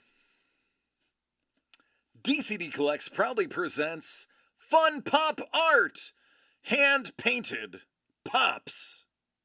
3 of 10. Well, is number 3 going to be the one you want? Hey, Money Mitch, you get to call your shot. He says, let's go Cobra. Let's go Cobra. Let's go Cobra. Can he call his shot? Scuba says, I think it's going to be Stan Lee. He's looking for Cobra. It's on the top shelf middle. Oh, goodness gracious. Hey, babe. We've got the raid, ladies and gentlemen. You are just in time. Hello. Thank you for the raid. I appreciate you. I'm about to do a reveal. Let me do a reveal and then I'll introduce myself. Because somebody just bought one of our original hand-painted DCD Collects Funko Pop Arts. We also have a call shot game going on. And the person who bought this is going to try to call a shot. If he calls his shot, we have a free called shot glass. So, is Money Mitch going to call his shot? He says, show me Cobra Commander. It is Cobra Commander. Oh, Money Mitch. Buddy, you got a called shot live in front of hundreds of people. Look at that. What a better way to greet people in on a raid than to have a called shot. Let me grab your pop. Here we go. What's going on, Raiders? Let me introduce myself, but first let me show you. This is original Jamie Sullivan. And I know I shouldn't. Jamie Sullivan is a known cover artist for IDW G.I. Joe. He did the record-breaking IDW 300 G.I. Joe wraparound cover that broke the record for most named characters on a comic book. Yeah, it's some good stuff. What's up, Amy? Lemon, how you doing? I know all of you. You have seen me before hanging out in Babe Stream. Rachel, appreciate you so much. Our Sizzle dropping in on the raid. Shout out to Babe Ross. Babe, I saw you earlier today. You were putting a nice blue background. Base getting started. Dig that. So that is an original Cobra Commander painted on and signed by that legendary artist, Jamie Sullivan. Well, everybody, my name is DC. I am known as DC the Breaker, and this is DCD Collects. We are we're a bunch of guys who really love collecting and found that a lot of people were unable to go to cons, unable to reach artists directly, and we decided to, Doug decided to put a company together that allows us to represent and get art from all different artists and to go to cons and get original art in the hands of people. It is a ton of fun. We are a tight-knit community, and we do things a little different here. So we will put original art into short-run boxes, and those boxes are randomed via random.org and given out in the order that they are randomed. And then people get to see all of the art that is included in the boxes, and they will randomly get one. And then at the end, we have a big piece of art that we give away. It is a new and interesting way to collect art. And I must say, it supports the artists, both established artists, as well as artists that maybe are up and coming and haven't been seen yet. Be it Easel! My beat Easel. How you doing, Easel? Good to see you again. Easel was hanging out with us yesterday. Now listen, I'm not going to say she may have got hooked on something we do, but she was here for what we call There Will Be Blood, which is a White Elephant style draft of different items, sometimes sports related, sometimes art related, and 100% of the time fun. Examples of arts besides the one I just showed? Absolutely, right here. Check this out. Now, Babe, Rachel, if I may, she's way better at doing this than I am. I'm going to show you the physical art I have. It was a hoot, she says. Thank you. Thank you. Babe, are you trying to offer me an egg in these trying times? So something that we just recently worked on is called The One Ring. And it features art by 3 amazing artists. I actually got to go to the big screen here. This is April Solomon, aka the Dragon Lady. She is unbelievable with her details. And it's okay, you can go ahead and give her a follow. April Solomon Art. She does not mess around. She is phenomenal at what she does. She is known for her fantasy and specifically her dragons. So of course, we have to get the Dragon Lady to do Smaug for the One Ring. In addition, our dear friend Paul Maitland. Paul Maitland said, "Oh, hold my Cosmo. I'm in too." We love Paul Maitland. If you love any of the, listen, he does it all. I've seen him airbrush, I've seen him watercolor, gouache, I've seen him pen and ink. This man is multifaceted. I haven't seen a medium he doesn't love yet. Good old Paul Moisland. And this is the first time we have worked with Matt Bean. Matt Bean is a local artist. Listen, I'm about to show you something. Some of you may be standing, looking at your phone in a queue, waiting for a hot dog or a beverage. I'm going to ask that you lean against the wall closest to you because this is just so good it'll make you fall over.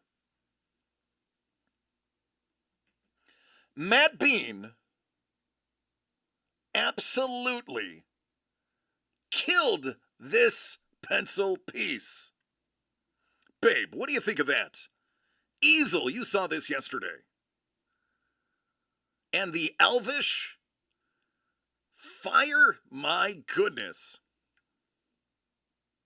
These are just some of the pieces of art that you can expect to find here. Poosh, thank you. Thank you for the follow as well. I apologize. It happened so fast. So this is Matt Bean. He has some absolutely beautiful pieces of art. And behind me, you will get to see other items, which I will switch cameras for. The Bagginses.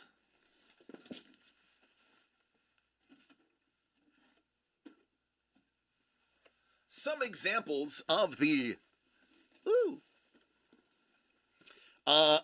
other painted pops that are going to be part of this. Kyle Roberts is the name of the artist. Take a look at that. That's insane. Now, we are very pop culture centric. So you can find Marvel items, DC, you can find things from fantasy, D&D, pretty much all genres, anime on occasion. You like likenesses? There's a likeness. Oh, you gotta love those shades.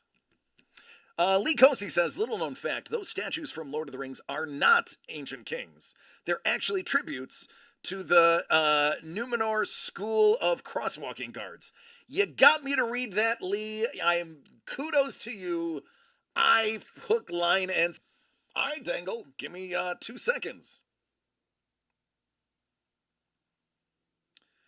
Boop.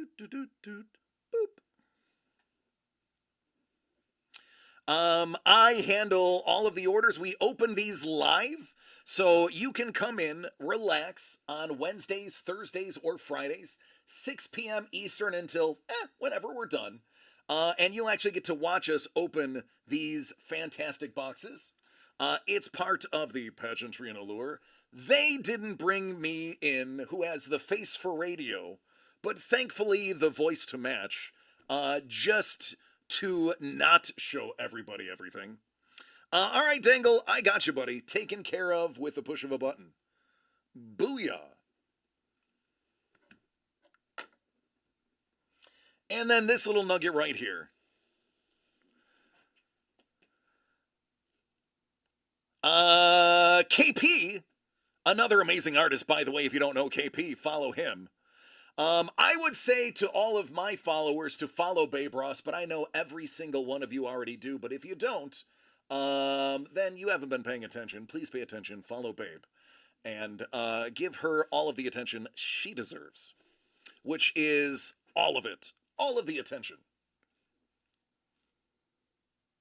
That's America's butt, but from the face. Oh, yeah, I know. My peeps absolutely are enamored with Babe Ross.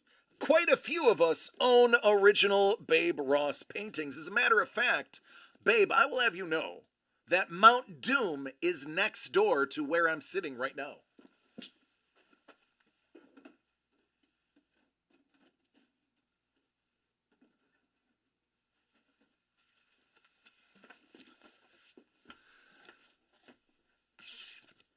All right, let me put this one away and we will jump into the next one.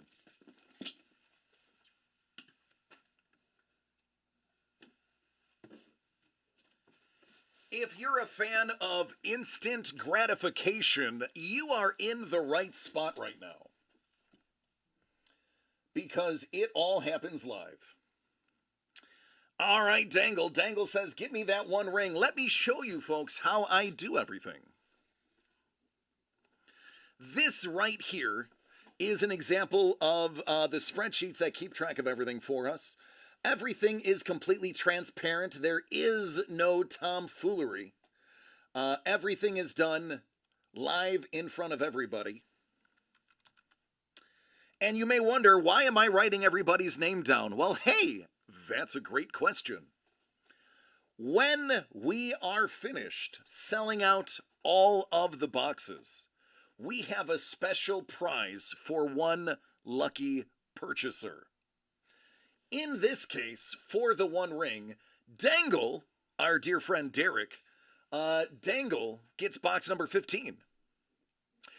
Babe, she says, I'm going to be lurking and making some dinner. Thank you for the warm welcome. You guys are awesome. I appreciate you. No, hey, I appreciate you. And, by the way, I don't have to paint mine on.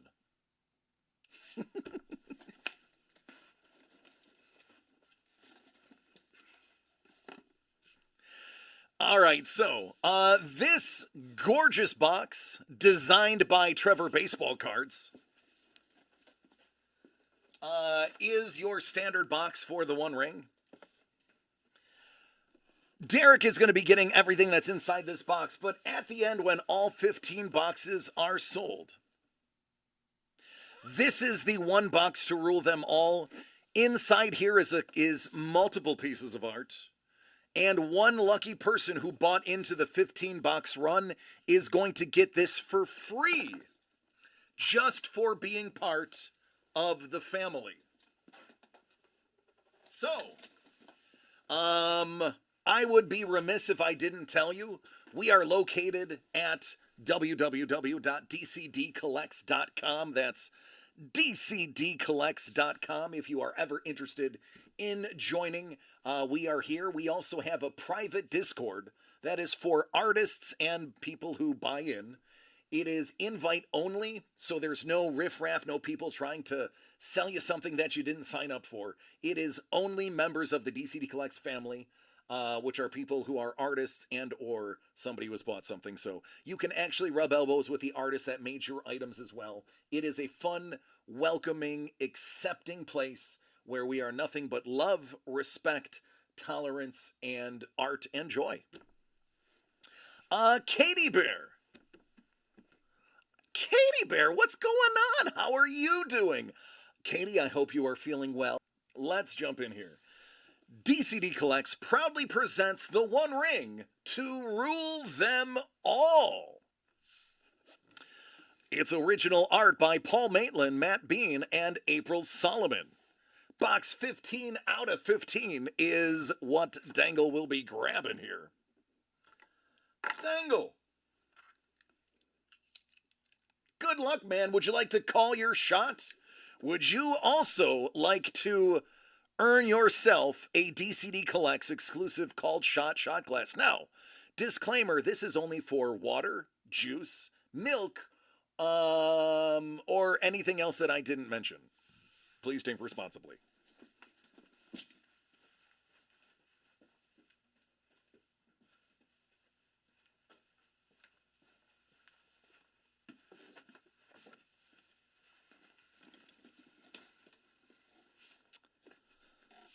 Not mad about a bookend. Nope, 15 out of 15, known in the collecting world as a bookend of a run. Calling a gold sticker. Gold sticker, there are no redemptions. It's all in here. Flat root beer. Samwise Gamgee. Let's see if we got a Samwise.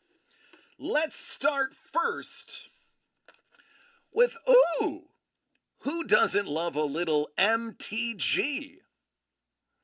Magic the Gathering, Universes Beyond. A little fun piece of Lord of the Rings pop culture. Added to your box. Dangle. Let's see if we can get you a numbered card. Let's see if we can get you something fun, homie. Well, that's numbered out of 81. Lucky number 7. Little foil forest. Enraged. Sam's Desperate Rescue. Now for Wrath, now for Ruin. Strider, the Ranger of the North. There's a legendary creature.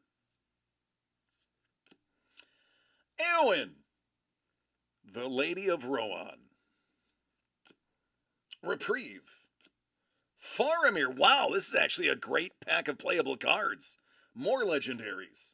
A full art Knights of Dol Amroth. Gandalf the Grey, legendary avatar. I already know we got to make sure that gets protected. That is the ring variant.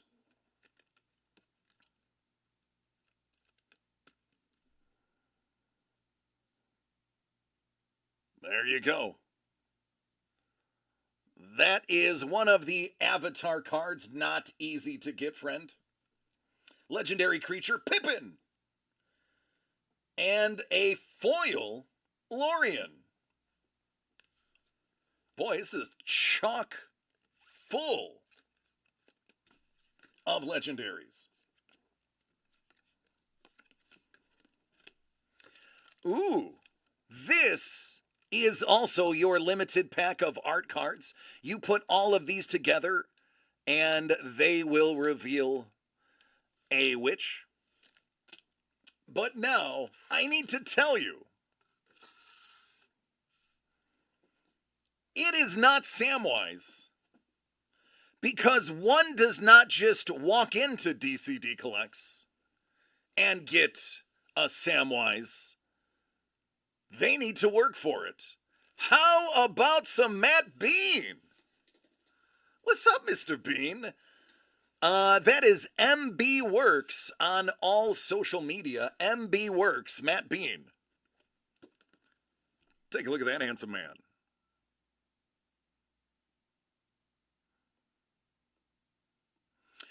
Some of you will recognize this. This is also anytime a sub is gifted, he may pop up in the corner. Right about here. Right where Eric Dickerson is.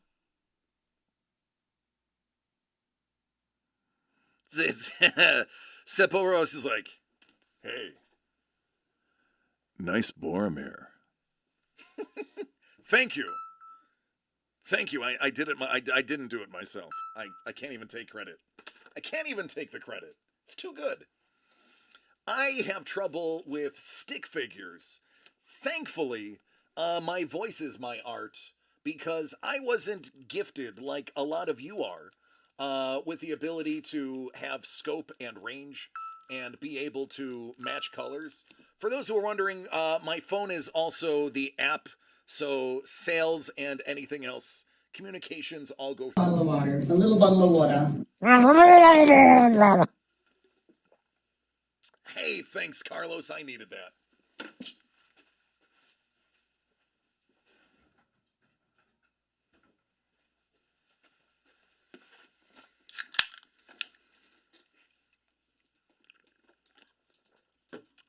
There it is. All right, man. You now are in the running for the One Ring box. The one box to rule. It's a trap! Could be. You never know. It could be an empty box. It could just be air. You could be getting rarefied air. Doug, Trevor, and I may have just opened the box, blown in it, and sealed it, and there you go. That's it. Except for when you rattle it around, you can hear there is a redemption and other things in there. Secrets.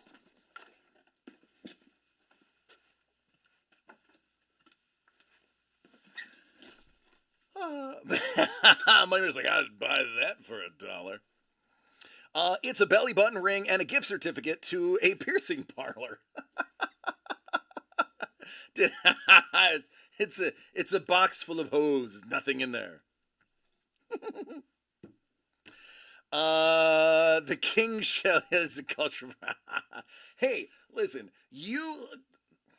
Paul Maitland, you're stateside now. You don't have to answer to that king. I know your entire life you are answering to the queen. Now that the king is here, my friend, you don't have to answer to him. You're safe now. You're home. It's okay. I'd hug you, but I'm on a different coast. Show some of the other art. Oh, absolutely, Doug. It's Scoop is like it's just full of sponge candy.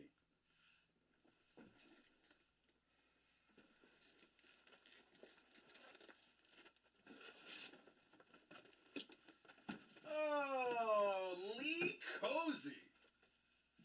Lee Cozy. Lee Cozy.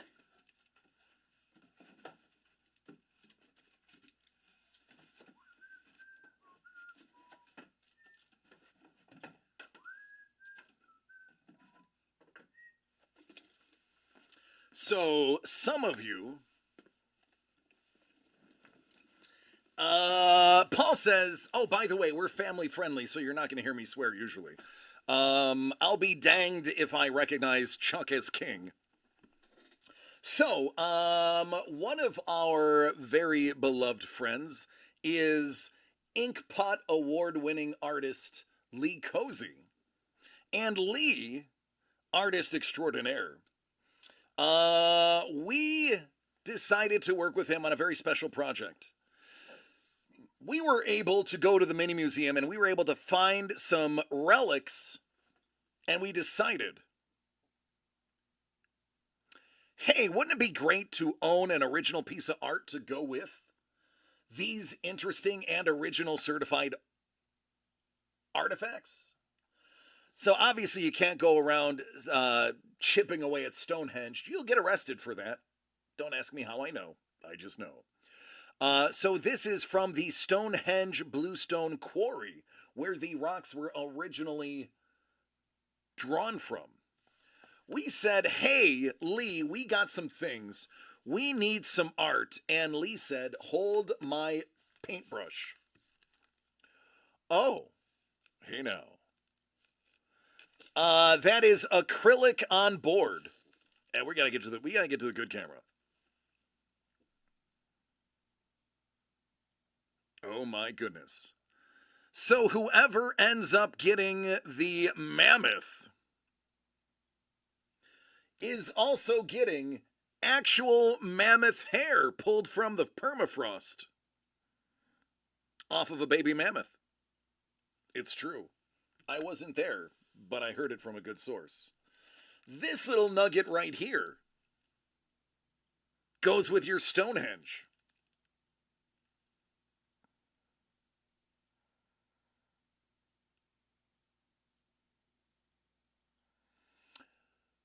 Blix Twix! So we're just done with phrasing, right? That's not a thing anymore? Thank you, Blix. I appreciate your follow. And I look forward to seeing you in the future. Thank you for hanging out. So those are a nice pair. And the giveaway. Who here has a sense of humor?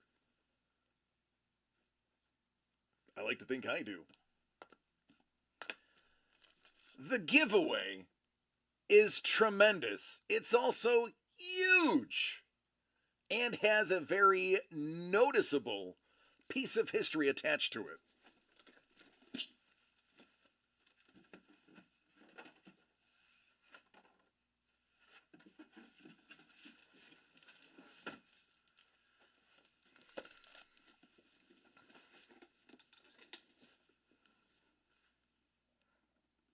This is a certified piece of the Berlin Wall. It's real. We have the certificate from Germany to prove it. You'll be getting it too. And in my opinion, one of the most important things to ever happen at the Berlin Wall was the felling of the wall. And while the wall was falling, one of the most international icons on the planet happened to be there, dressed in a light-up leather jacket and a gorgeous keyboard tie, to sing and serenade the masses as East and West Germany were brought together in harmony.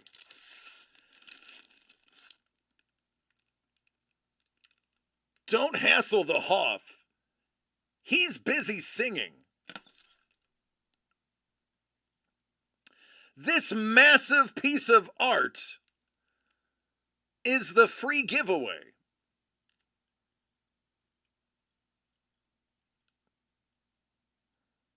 I mean, seriously, who doesn't want Hasselhoff on their wall?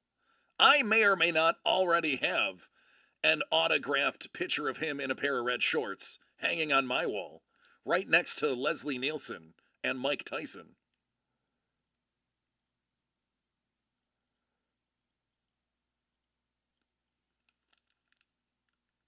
That's David Hasselhoff, folks. So yeah, we have a lot of fun here, and it all revolves around the artists.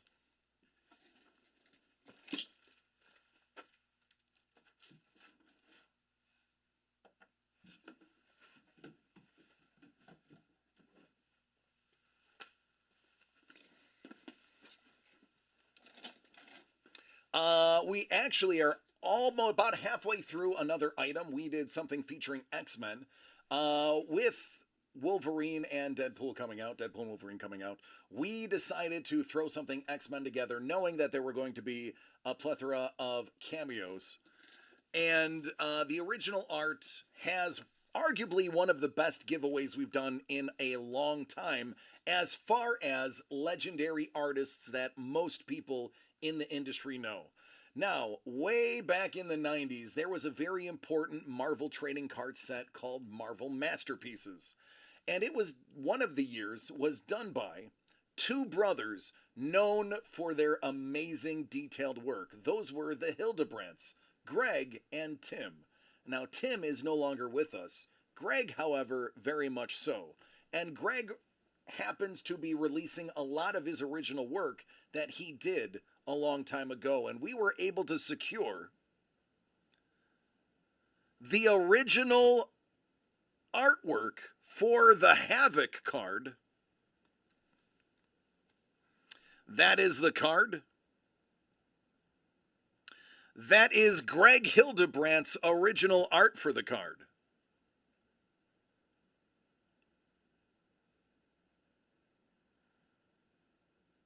Hey, Wired, thank you so much. Appreciate you.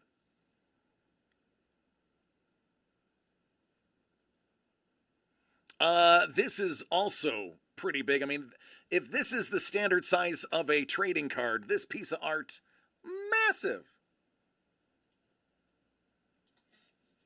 So we get our hands on a lot of things and instantly think of how we can get them into your hands. Speaking of some Magneto, this is Dr. Elvin Hernandez. Dr. Elvin Hernandez is just known for his ability to add pops of color to everything. Oh, hey, thank you. I appreciate it. Listen, I love doing the stream. We just love showing people cool things and helping people collect things they didn't know that they could get. And then another artist based out of Chicago, Andrew Day, who is known for his watercolor, contributed this Magneto to the run.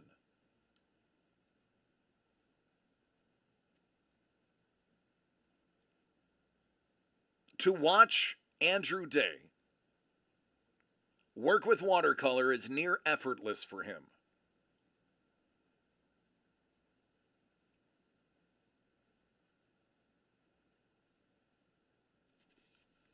So other examples of things that we have. Honestly, most of our other stuff is in boxes at the moment. Oh, also, it's worth mentioning. Every month, we pick an item or items that kind of represent the month. Typically, we try to. And give them away. Anybody who makes a purchase of any amount on our site is entered into a monthly giveaway for a specific item. Now, this month, or I should say last month, was the San Diego Comic-Con, which we were attending. At San Diego Comic-Con, we stopped at the Hallmark ornament booth and grabbed a couple of their exclusive Comic-Con ornaments for Star Wars. This year, that happened to be only 3,500 available. It's the Sand People, aka the Tusken Raiders. Now, it says Christmas tree ornament. That's a fallacy. Listen, it can go on your Festivus pole. You can have this for Kwanzaa. It's fine to set it next to the menorah. We don't discriminate. If it goes on your Christmas tree, great. Otherwise, you put this where you want. Either way, the one of only 3,500 on the planet will be somebody who makes a purchase in the month of August. Got an order in right quick. Dangle says do it again. Dangle, are you gonna call your shot again?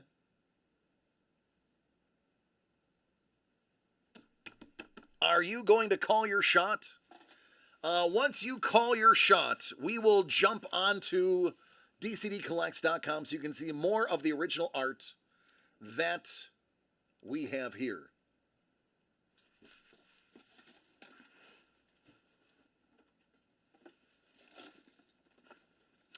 Actually, while we wait for Dangle to choose, you're going to be getting number 8, Ocho.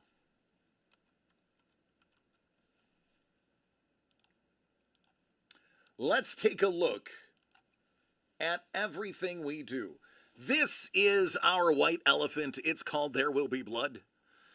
This is the beautiful product X. DCD Collects presents X. This is where you will find our X-Men related work by Batsky Starman, who you can also find on Twitch. Dr. Elvin Hernandez. There's another Andrew Day. That one was pulled earlier. How about that Batsky Rogue? One of my personal favorites, that's postcard sized. Beast by Batsky. Dr. Elvin Hernandez, Nightcrawler. Storm. Cyclops doing his thing.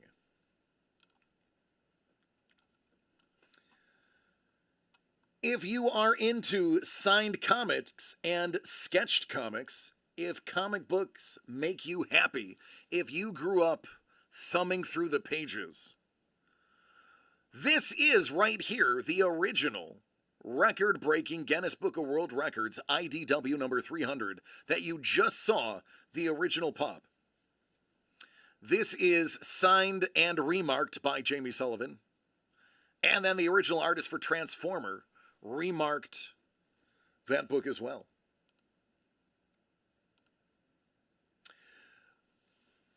Ben Bishop, somebody who I have met and chatted with, an amazing human being, very creative, a lot of fun and knowledgeable person. Ben Bishop signed a few comics, did some remarks for us. Gus Mauk and his version of the Armageddon game for TMNT.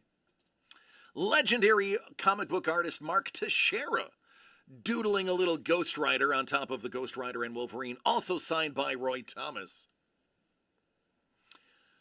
The original voice of Speed Racer. That's Mr. Liefeld. How about Teixeira doing a Wolverine? Oh, Zio Lee with the Guardians of the Galaxy cover.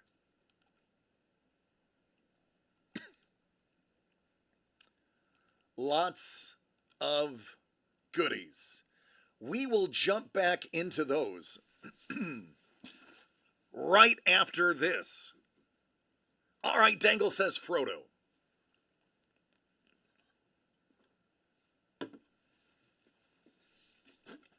DCD Collects proudly presents the One Ring to Rule Them All. All of the original artwork in the boxes can be found on the cover right there. 8 of 15. Original art by Paul Maitland, Matt Bean, and April Solomon. Dangle, let's see some Frodo. Let's see if you can call that shot. We are going to start with your cards.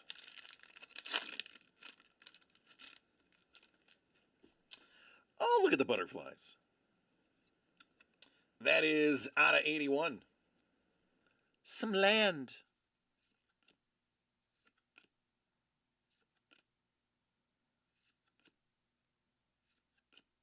Ooh, the fiery inscription.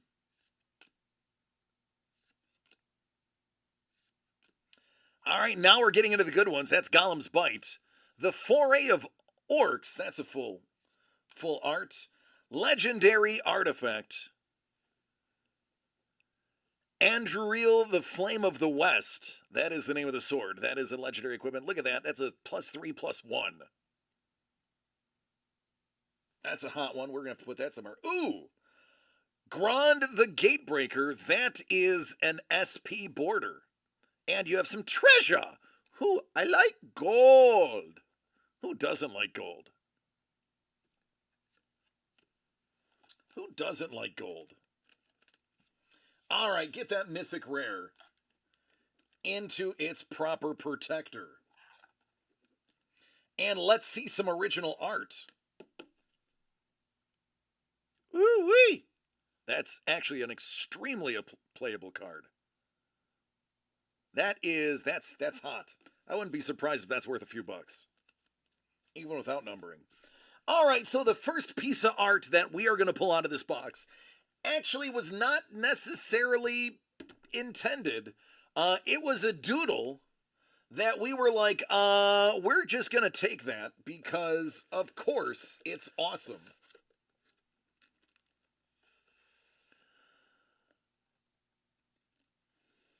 This is April Solomon, who just did a fun doodle for the heck of it.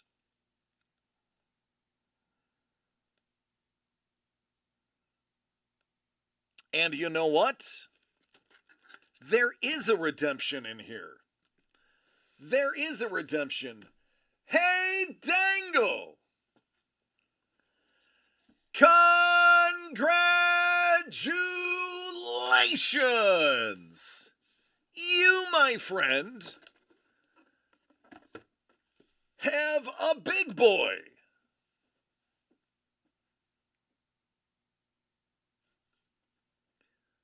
Oh, baby. Oh, look at that Maitland. Dangle. Oh, you just got dangled. There it is, baby. That, my friend, is now yours. Look at that art. It is gorgeous.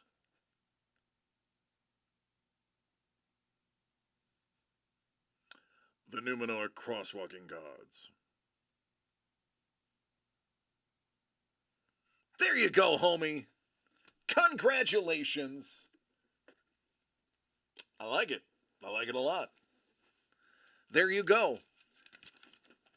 So, those who joined us from Babe Ross's run, this is what we do 3 days a week, at night, killing time, having fun.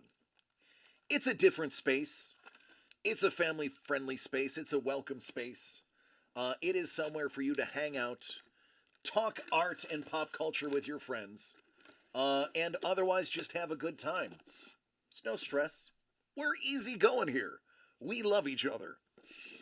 It's what we do.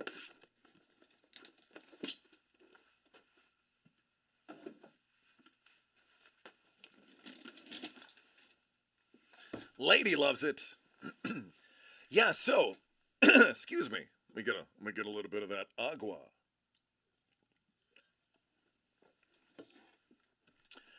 What's up, Craig? How you doing? D&D fans alert. The U.S. Post Office has stamps celebrating D&D. I will be there tomorrow. I will pick up a book of those stamps. Bet. If they are at my post office, I will have them tomorrow. I have boxes to drop off. I bet it's happening. It's happening. So, a little bit more about our private Discord. Now, I'm sorry you won't be able to join unless you're an artist with us and or have made a purchase simply because we want to keep it a tight-knit group. But one of the benefits of making a purchase from us is actually this Discord. Not only will you be able to talk and interact with some of your favorite artists that we have that do art with us, you will also be able to talk to other like-minded collectibles. We have meme sections. We have inspirational quotes from our boy Hellbolt usually every single day. And we have a sanctioned trade area where you can actually publish trades with other members that I personally will oversee and approve. And if those items are still in our hands before shipping day, which is every Wednesday, I will personally facilitate the trade for you so you don't have to worry about being burned. Now, listen, you don't have to worry about being burned anyway because it's invite only. It is a secure, safe space for collectors who want to get additional art and trade amongst themselves. So it is a fun and different place for you to hang out when I'm not live. You can find often all of us at any given moment on digging through the Discord, seeing what's up, saying hello, and maybe even giving sneak peeks to future projects as we try to put out a project every week to 2 weeks max. The stamps come in a frameable pane. I'm down. I'm in. You say no more, fam. I'm down. My dad was a mailman from when I was like 6 until 2 years ago when he retired. So our family has some stamps. I'm down.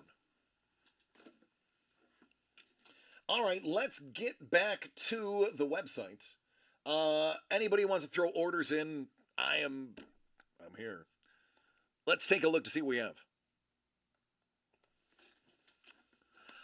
In addition to original art, we also are an official retailer of Super Break Sports, who actually handles pieces of the past. Some examples of what they do are these beautiful boxes. They are different relics and handwriting samples of famous people in the past, usually presidents,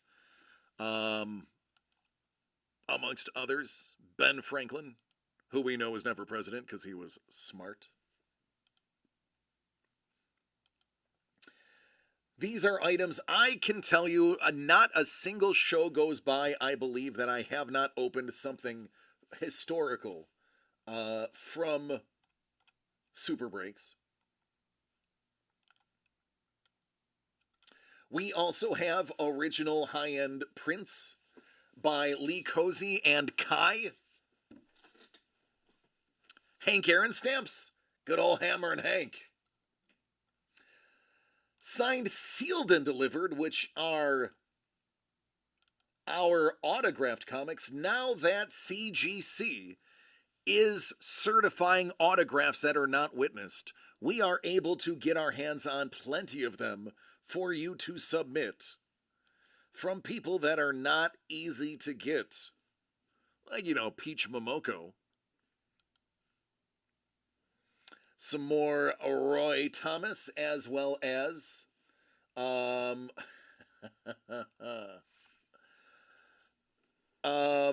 that is Lionel Yu. I like Lionel's work. There's another Liefeld. So, this actually came from my PC. I got to meet Ken Lashley, and I was like, Ken, I'm sorry, I need to get so many of your autographs for myself, and then maybe I'll give a couple for my company too.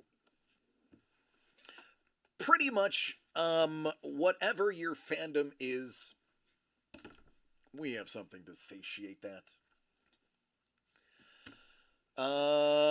Dangle says, I'll roll the dice and trade the crossing guards for a chance at the Frodo. However, the giveaway spot has to be included. Ooh, that's a tempting offer from Dangle. First come, first serve. He's like, but Paul, I love you, man. It's nothing personal. It's business.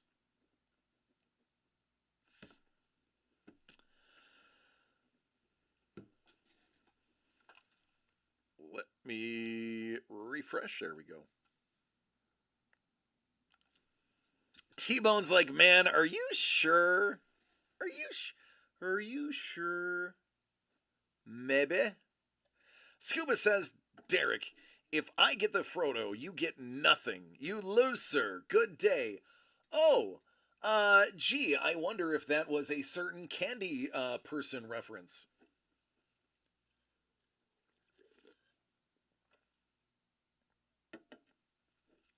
Got an update from CGC, the Kai cover, CCS in progress.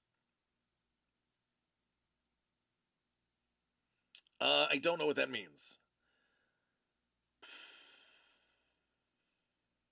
Conditioning service pressing. Comic conditioning service. That is the pressing. Yes, Scuba. I got it as soon as you did. We ordered all of the books. By the way, we do on occasion go to CGC and do grading as well when we are at cons. Another something that we are going to be adding to the fold to the general public in the near future. CCS is Comic Conditioning Service. I believe in addition to pressing, I believe they also handle any other minor flaws with the book as well. Don't quote me on that. But I believe it's a full conditioning service, which is why it's CCG and not CPS. I got the letter wrong. I can't be perfect all the time. Wonka. That's right, good old Willy Wonka. Put it in a book and sit on it for a bit. Actually, Paul, it's a fairly complicated process. They actually do use a low heat press process where you can get a book minty fresh in about 20 minutes, as opposed to the old way where they used to use heavy sheets of glass where they would individually lay them out, pull them to the proper tautness, and then lay the heavy glass down. Now they actually have a low heat version that presses the book and basically irons it to flatten it out.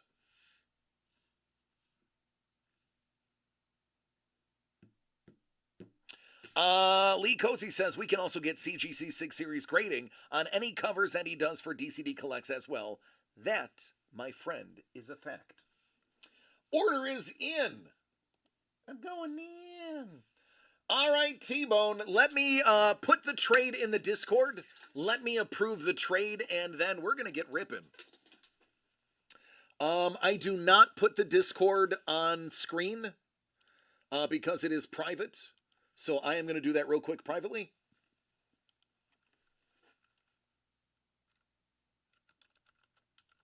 Approved. It's done. All right, so if I'm not mistaken, the stipulation is Dangle, you are getting the giveaway. The giveaway chance.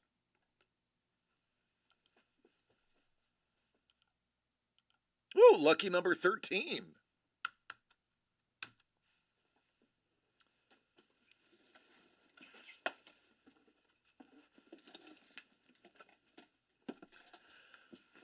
All right, T-Bone, let me do that trade right now. Get that over to your pile.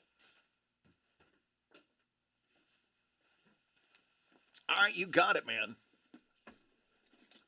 Hey, I have to ask you a question. This is actually a pertinent question. The April Solomon art.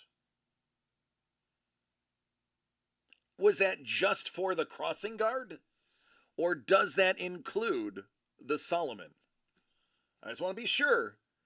I don't want anybody to say I didn't say anything.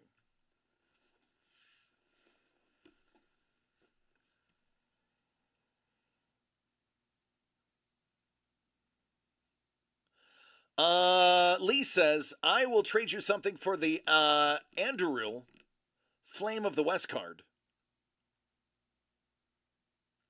All right, T-Bone says, I just want the Maitland. Dangle says, I will just give it to you, homie. Dangle.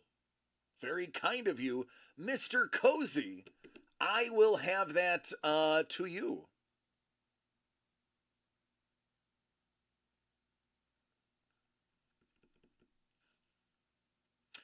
T-Bone just wants the Maitland. Very good. All right, folks, let's do this again. DCD Collects proudly presents The One Ring to Rule Them All. Original artwork by Paul Maitland, Matt Bean, and April Solomon.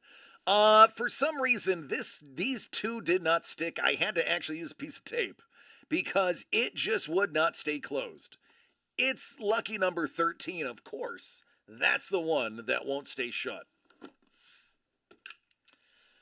All right, Dangle. Via your trade, you want Frodo. Let's see.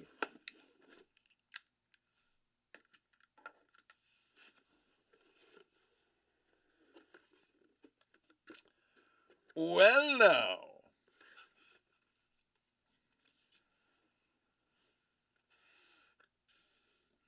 We will start it out here. The next number is 11 and then 10. 11 and then 10. Oh, that is the Gold Sig Series shorter print. Out of 80, or excuse me, not shorter print, alternate, Gold Sig alternate. Signed by the original artist.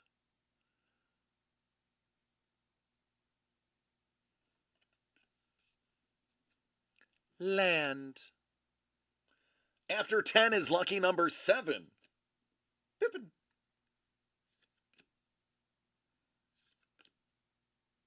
Second Breakfast. Oh, I love Second Breakfast. And Lembas? I want to try it. Hey, look, Gond.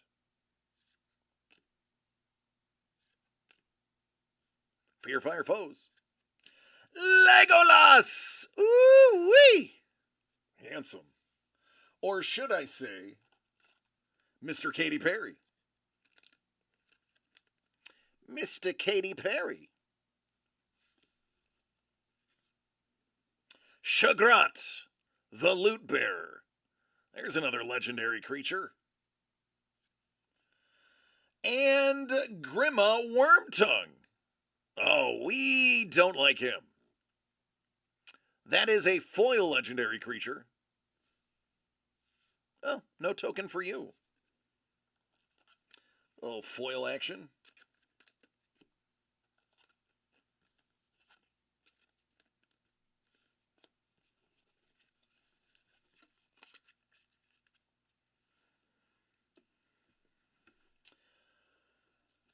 All right.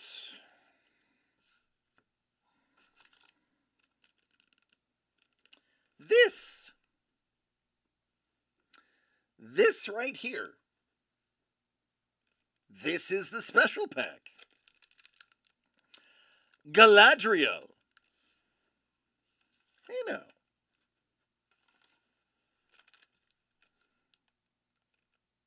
I don't open these. These are exclusive to this run. Can only be found in those boxes. And this little nugget right here. This is one of the plot holes that is brought up every single time this movie is shown. All right, Doug, see you later, man.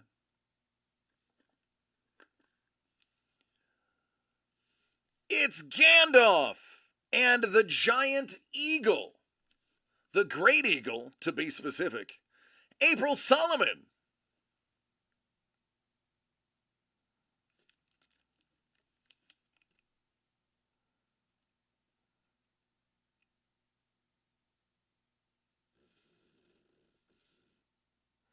I love the distance here.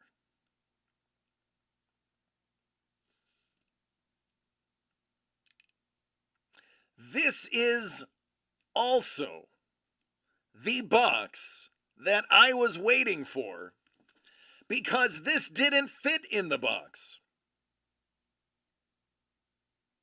No, she did 7 pieces for us. This was the first she did. Dangle.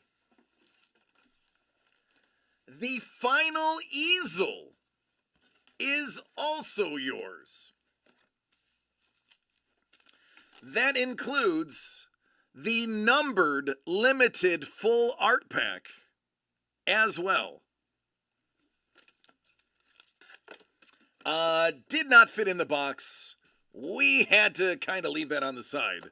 So congratulations. You also have the additional easel and the cards.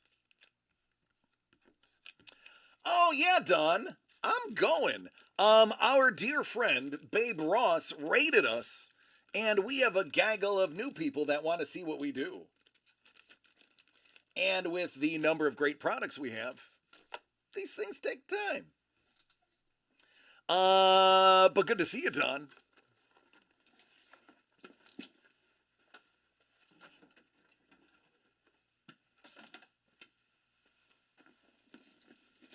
You mean it didn't fit in the box very easily? I was able to fit it in for like shipping, because I know it's being wrapped securely and I'm not shutting it completely. It's not getting taped shut. If it's not taped shut, it will fit in there. So when I ship it, I'll ship it inside there because it won't be sealed, like closed, because it'll be wrapped in shipping. So it fits, but I wouldn't be comfortable sealing it like that.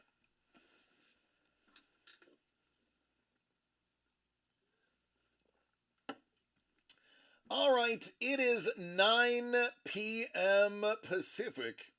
It is 12 Eastern. We are going to call last call on the night. If you want to grab something, go ahead and do that. If not, we'll be back at it tomorrow at 6. And I need to see who we are going to raid you lovely people with.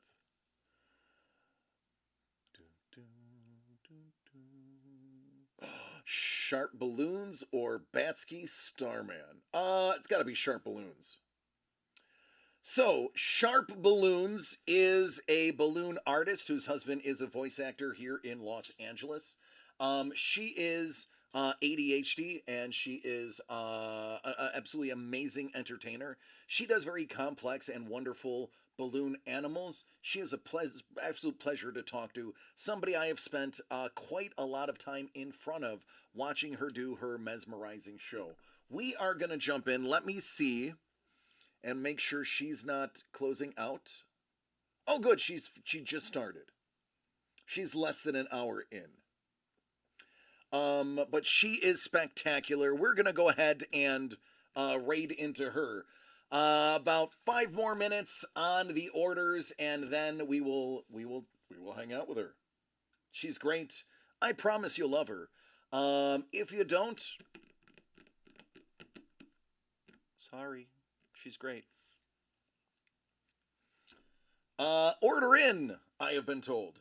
Scuba! Scuba says, you better give me 3 more boxes of the One Ring. Oh, goodness gracious. Let's keep going.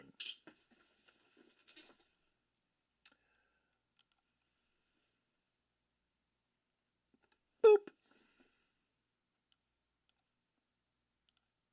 Somebody really wants the 1 box.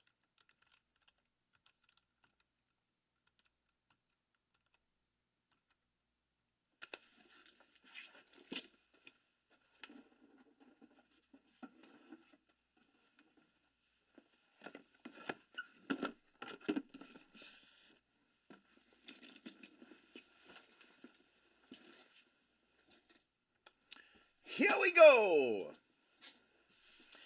For those who are wondering, boy, that's a lot of Lord of the Rings. This is actually our newest product. So typically we sell out pretty quickly within 3 weeks of launching a product. Even though this one is out of 15 boxes, it is wildly popular. So that's why you're seeing it fly so quickly. I don't have to rip the cards. All right, if you don't want me to, I won't do it. DCD Collects proudly presents the One Ring to rule them all. That's 11 out of 15. Paul Maitland, Matt Bean, April Solomon.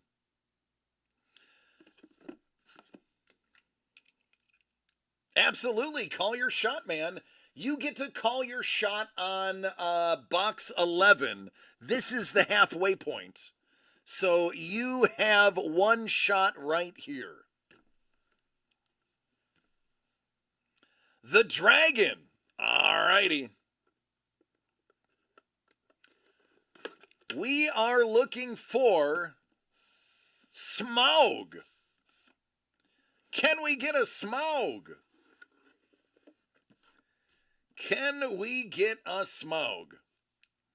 Now, are you sure you don't want me to open these, Scuba?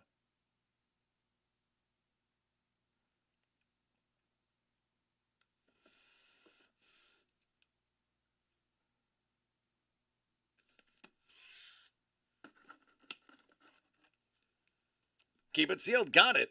All right. This is the only standalone piece of art box we created. There is a very specific reason this is the only standalone piece we built. This is also the final one, I believe, that only has one piece of art.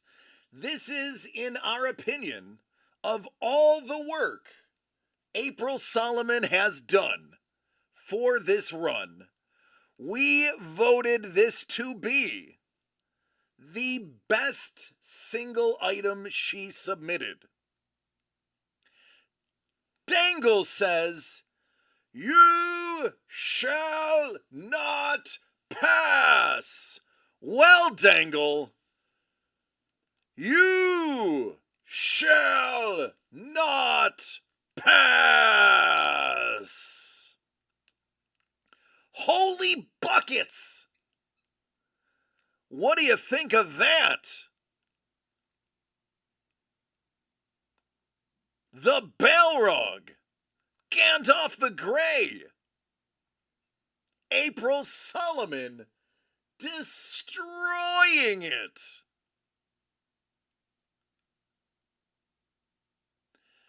All of this artwork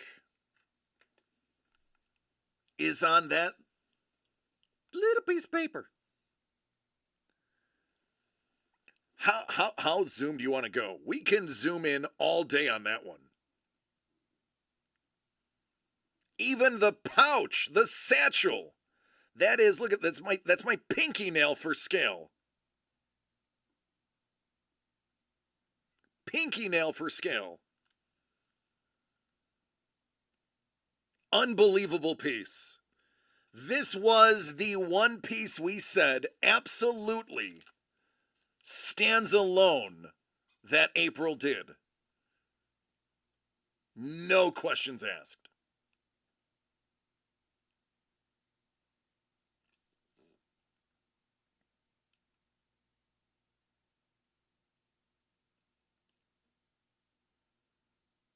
Gorgeous.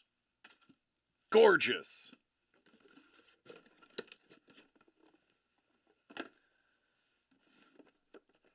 The one ring to rule them all. That is going to be box 10. Now let's get crazy. We're due for some bean. We're overdue for some bean. Is it going to be some bean?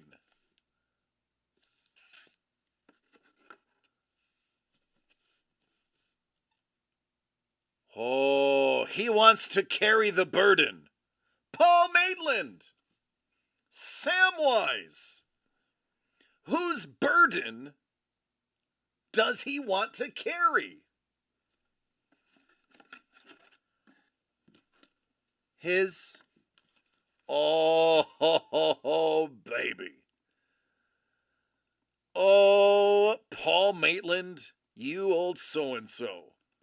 Frodo and Sam! Let's face it, Sam's the real hero here. There's my hot take.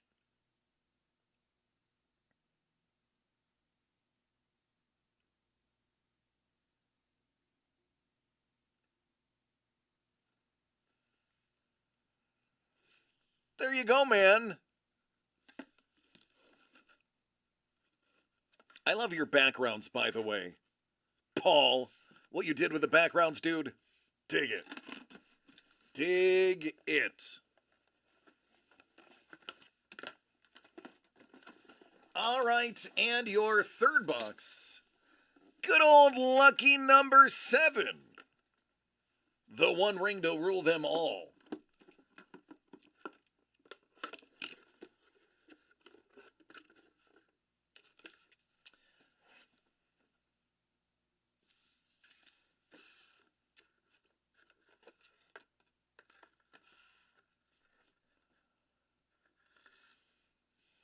Oh, Matt Bean. He is looking over his shoulder. He is telling him, throw it in. Throw it in.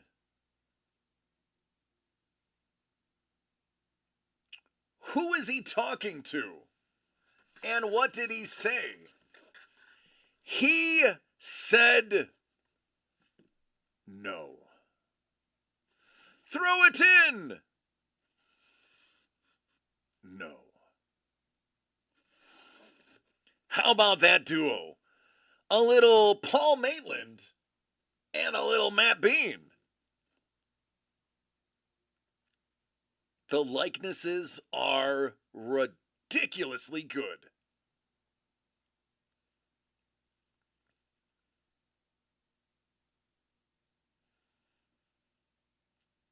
There you go, man. This is honestly, no joke, this is one of my favorite boxes. I absolutely told Trevor this had to go together. It was just mandatory. They had to go together. There was no, I was not compromising on this duo. It was, I put my foot down. I don't put my foot down a lot, but that one I had to put my foot down. It was the first pair I put together. It's true. It's true. It absolutely was. And on the flip side, Trevor was like, Frodo and Sam were meant to go together. Don't you dare split them. Because I almost split that pair and repaired them. And he's like, nope. They go together. Period. He's right.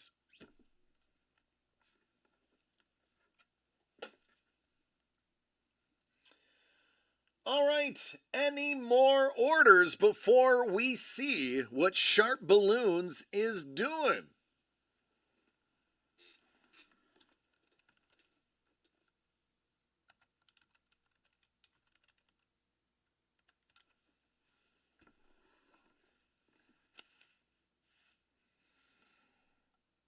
Another one. Another one. Another one. Another one. Another one. DJ Khaled. Another one. Scuba. Scuba. Hey man, let's do it. Let's take a look.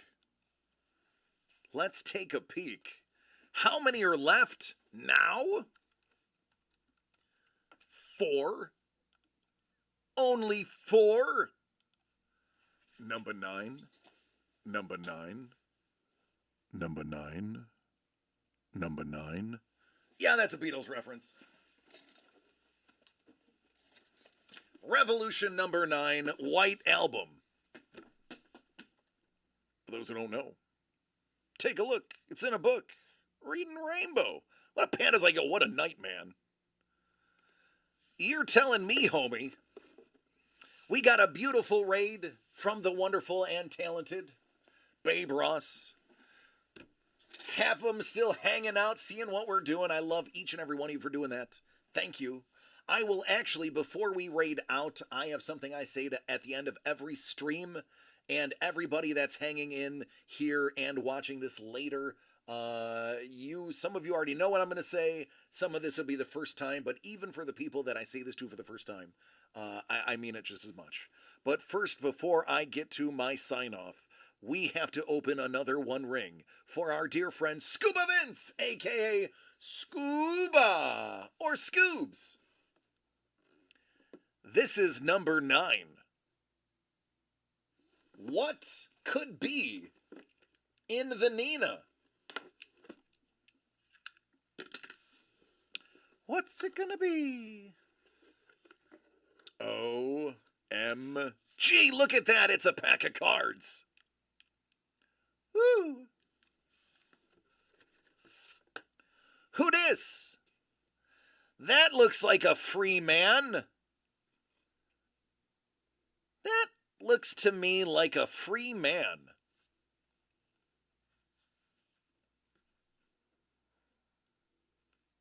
Come on, let's really take a look at that.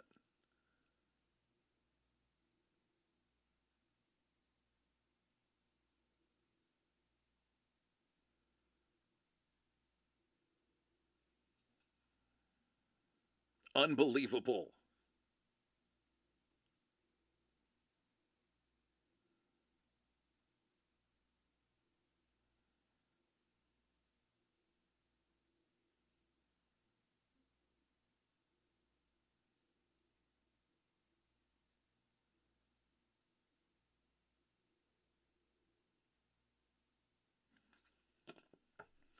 Scuba!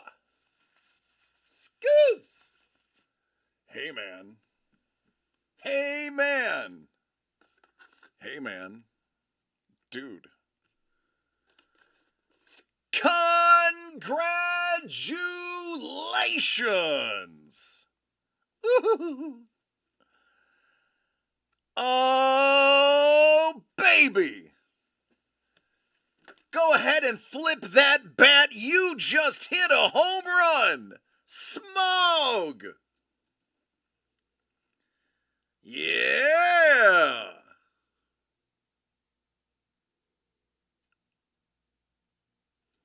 Yep, folks, you just saw this beautiful piece of art get hit. Scoob's like, and I'm spent. You and me both, homie. There you go, man. More original art going to a perfect home.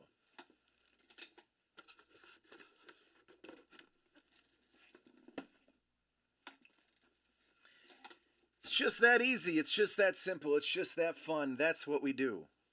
Now, I do have to say, our night is coming to an end. But I am going to leave you in fun and capable hands. Oh no! I lied.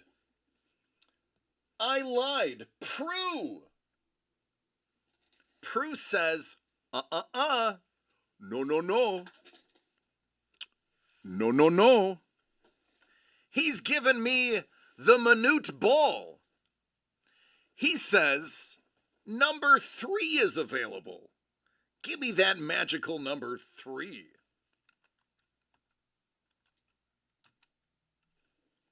And then there were 2.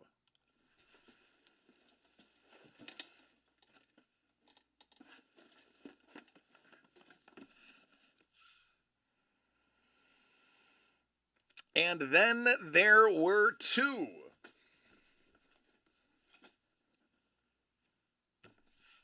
A Mutombo. I said Minute Ball. I'm an idiot. It is the Dikembe Mutombo.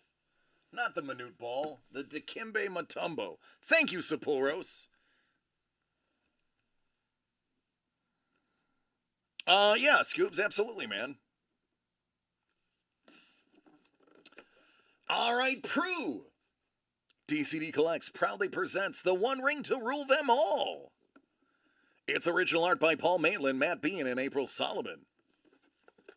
You're welcome, man. We're going to start you off with box 2 out of 15.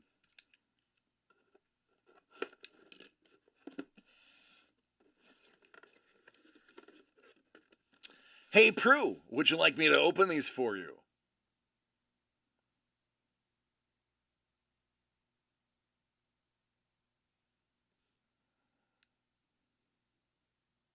Just the art, alrighty.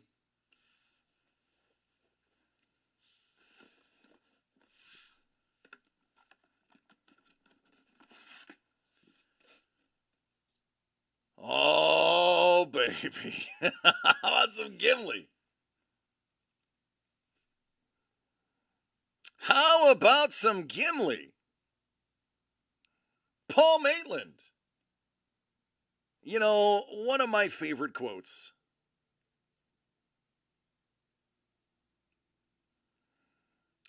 I can't believe I'm going to fight and die next to an elf. How about you fight by a friend? Oh goodness, a little Legolas and Gimli. These two have to go together. You have to put them together. It's a must. The unlikeliest of friendships. That still counts as one.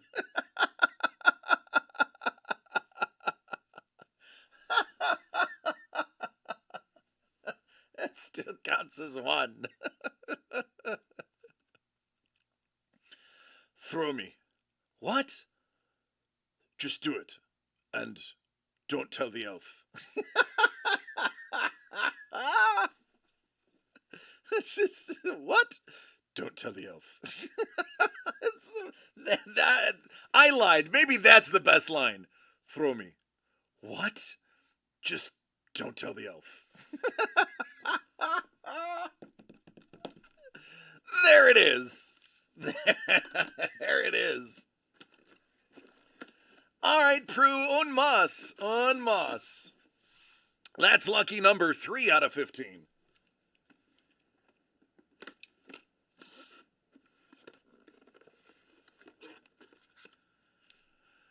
Cods. April Solomon. You know, each and every single one of those hairs was painstakingly rendered by hand for that one. It's a warg. Now, there's something about a warg. Every warg needs a writer.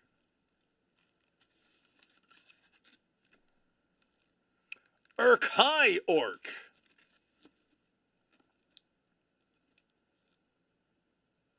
Warg writer.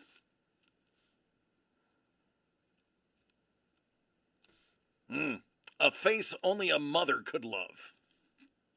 Hey, Paul Maitland, isn't that the kitty cat you just rescued?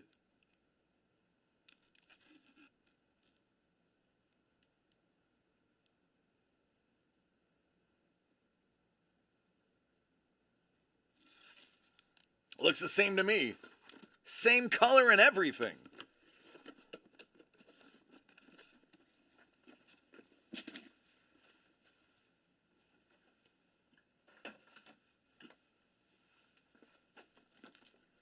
All right, I gotta put these into your cubbies real quick.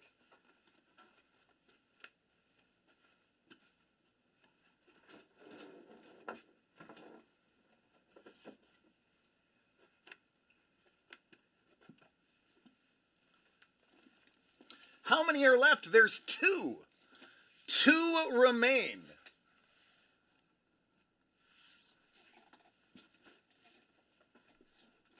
Two remain. Number 1 and number 5. Are you not entertained? Are you not entertained? Is this not why you are here? That's right. Now, Scuba is maybe the Frodo in the one box? Is it live? Or is it a giveaway? I don't know if it's ever been announced. Or maybe, and I can tell you, I did say exactly where Frodo is. If you've been watching the streams, I've actually already disclosed which box Frodo is in.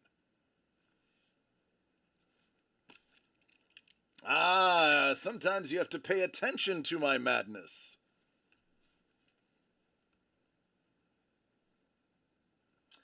Well, ladies and gentlemen, we are going to find out one way or another because this is the end of the run and we are going to do a giveaway.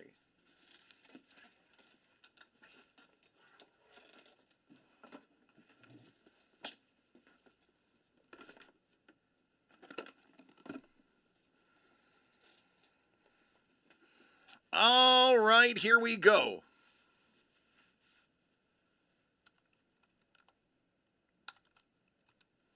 Ladies and gentlemen, that is sold out. Thank you so much. I'm glad you love this as much as we love putting it together. We are going to find out who is going to get the one box.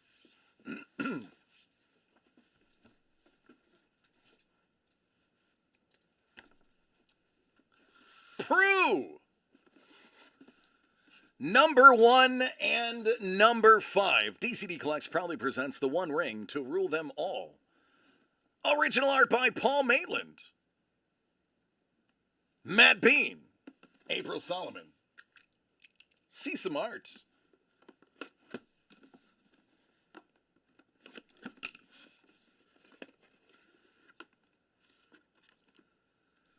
Cards. Huh. Look at this guy.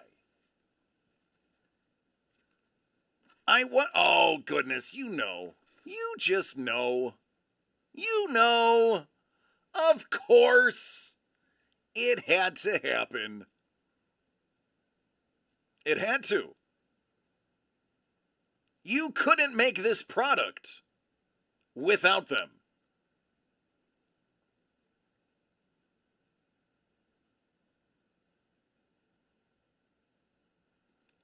You can see them standing by a fire they shouldn't have lit, eating food.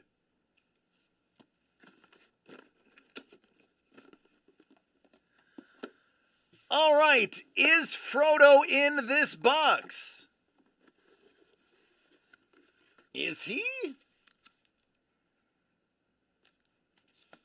Is Frodo in this box? Boy, that's a nice crown.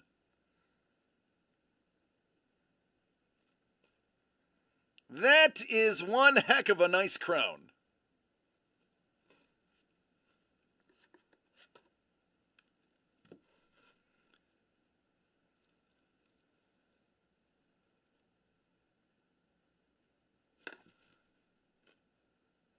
How about a little Liv Tyler?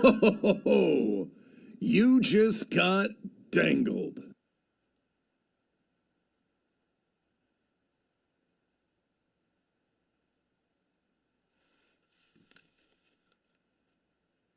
I love his eyes. Look at the passion in those eyes.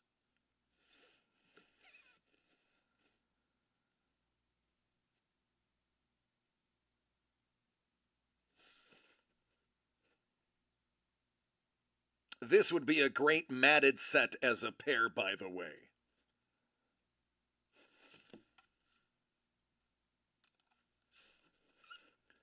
So, I wonder if that means something I said on the very first day when we launched this product.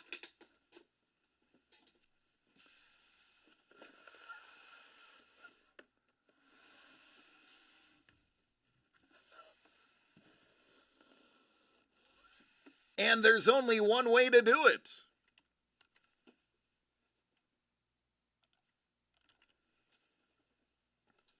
Now that everything has sold out, the giveaway is a free bonus that only the people that bought in will be eligible for. How do we find out who it's going to be? We take everybody's name that is in the break and we random via random.org 7 times. At the end, whoever is on the top of the list is going to get the one box to rule them all. Good luck, everybody. Let's see who wins.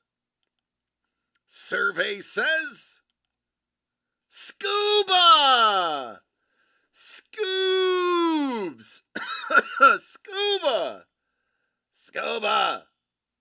Hey, buddy. Hey, buddy. Congratulations.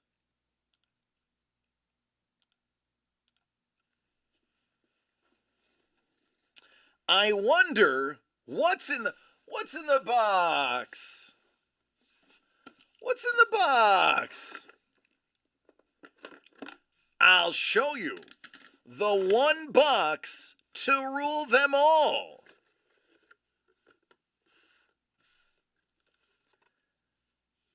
Of course, we had to have the ring.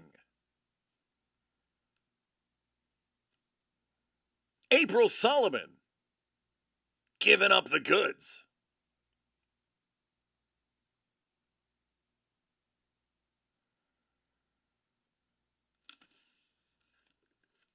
Matt Bean, doing a little sketch.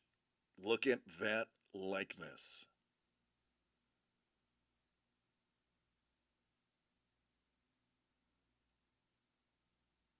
Unbelievable.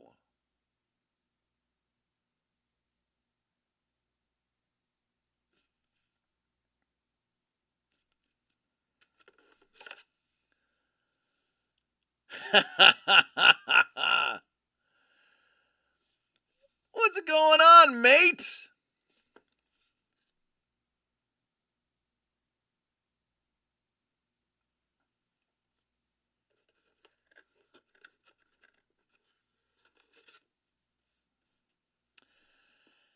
And of course, I know you've been waiting. And if you remember, on the very first day, I said this bad boy was in the box.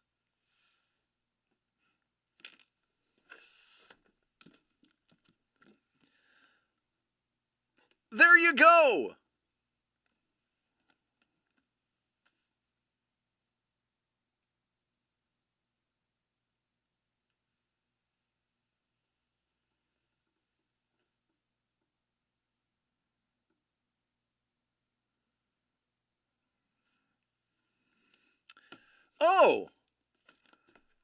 Oh, my pinky ring?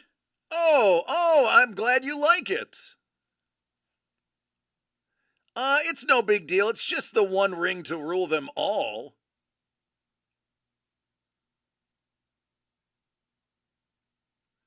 My precious.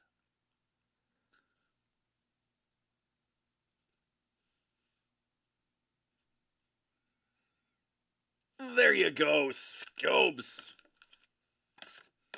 The one box to rule them all.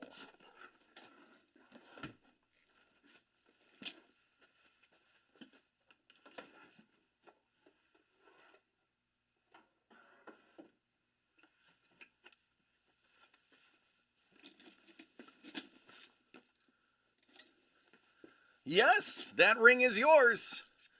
I'll warn you, it's previously worn. It's previously worn, but by me. It's screen used by me, and that's okay.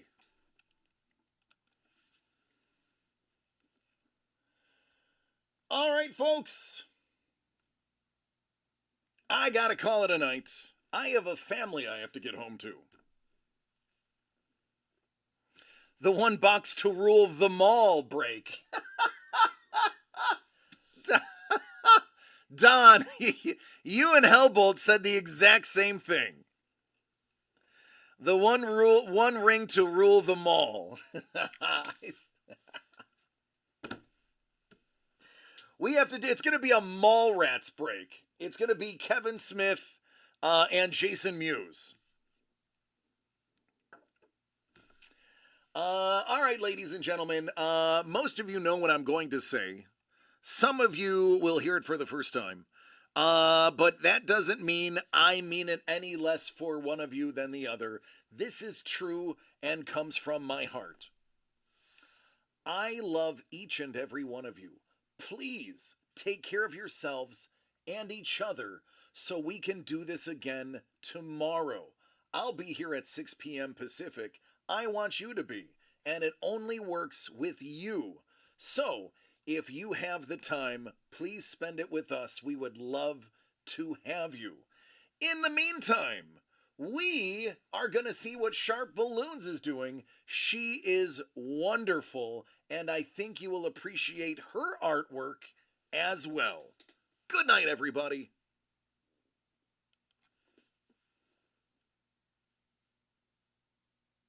To do eyes on the side of this thing. Oh, hey! What? DCD Collects? Hello! How are you doing?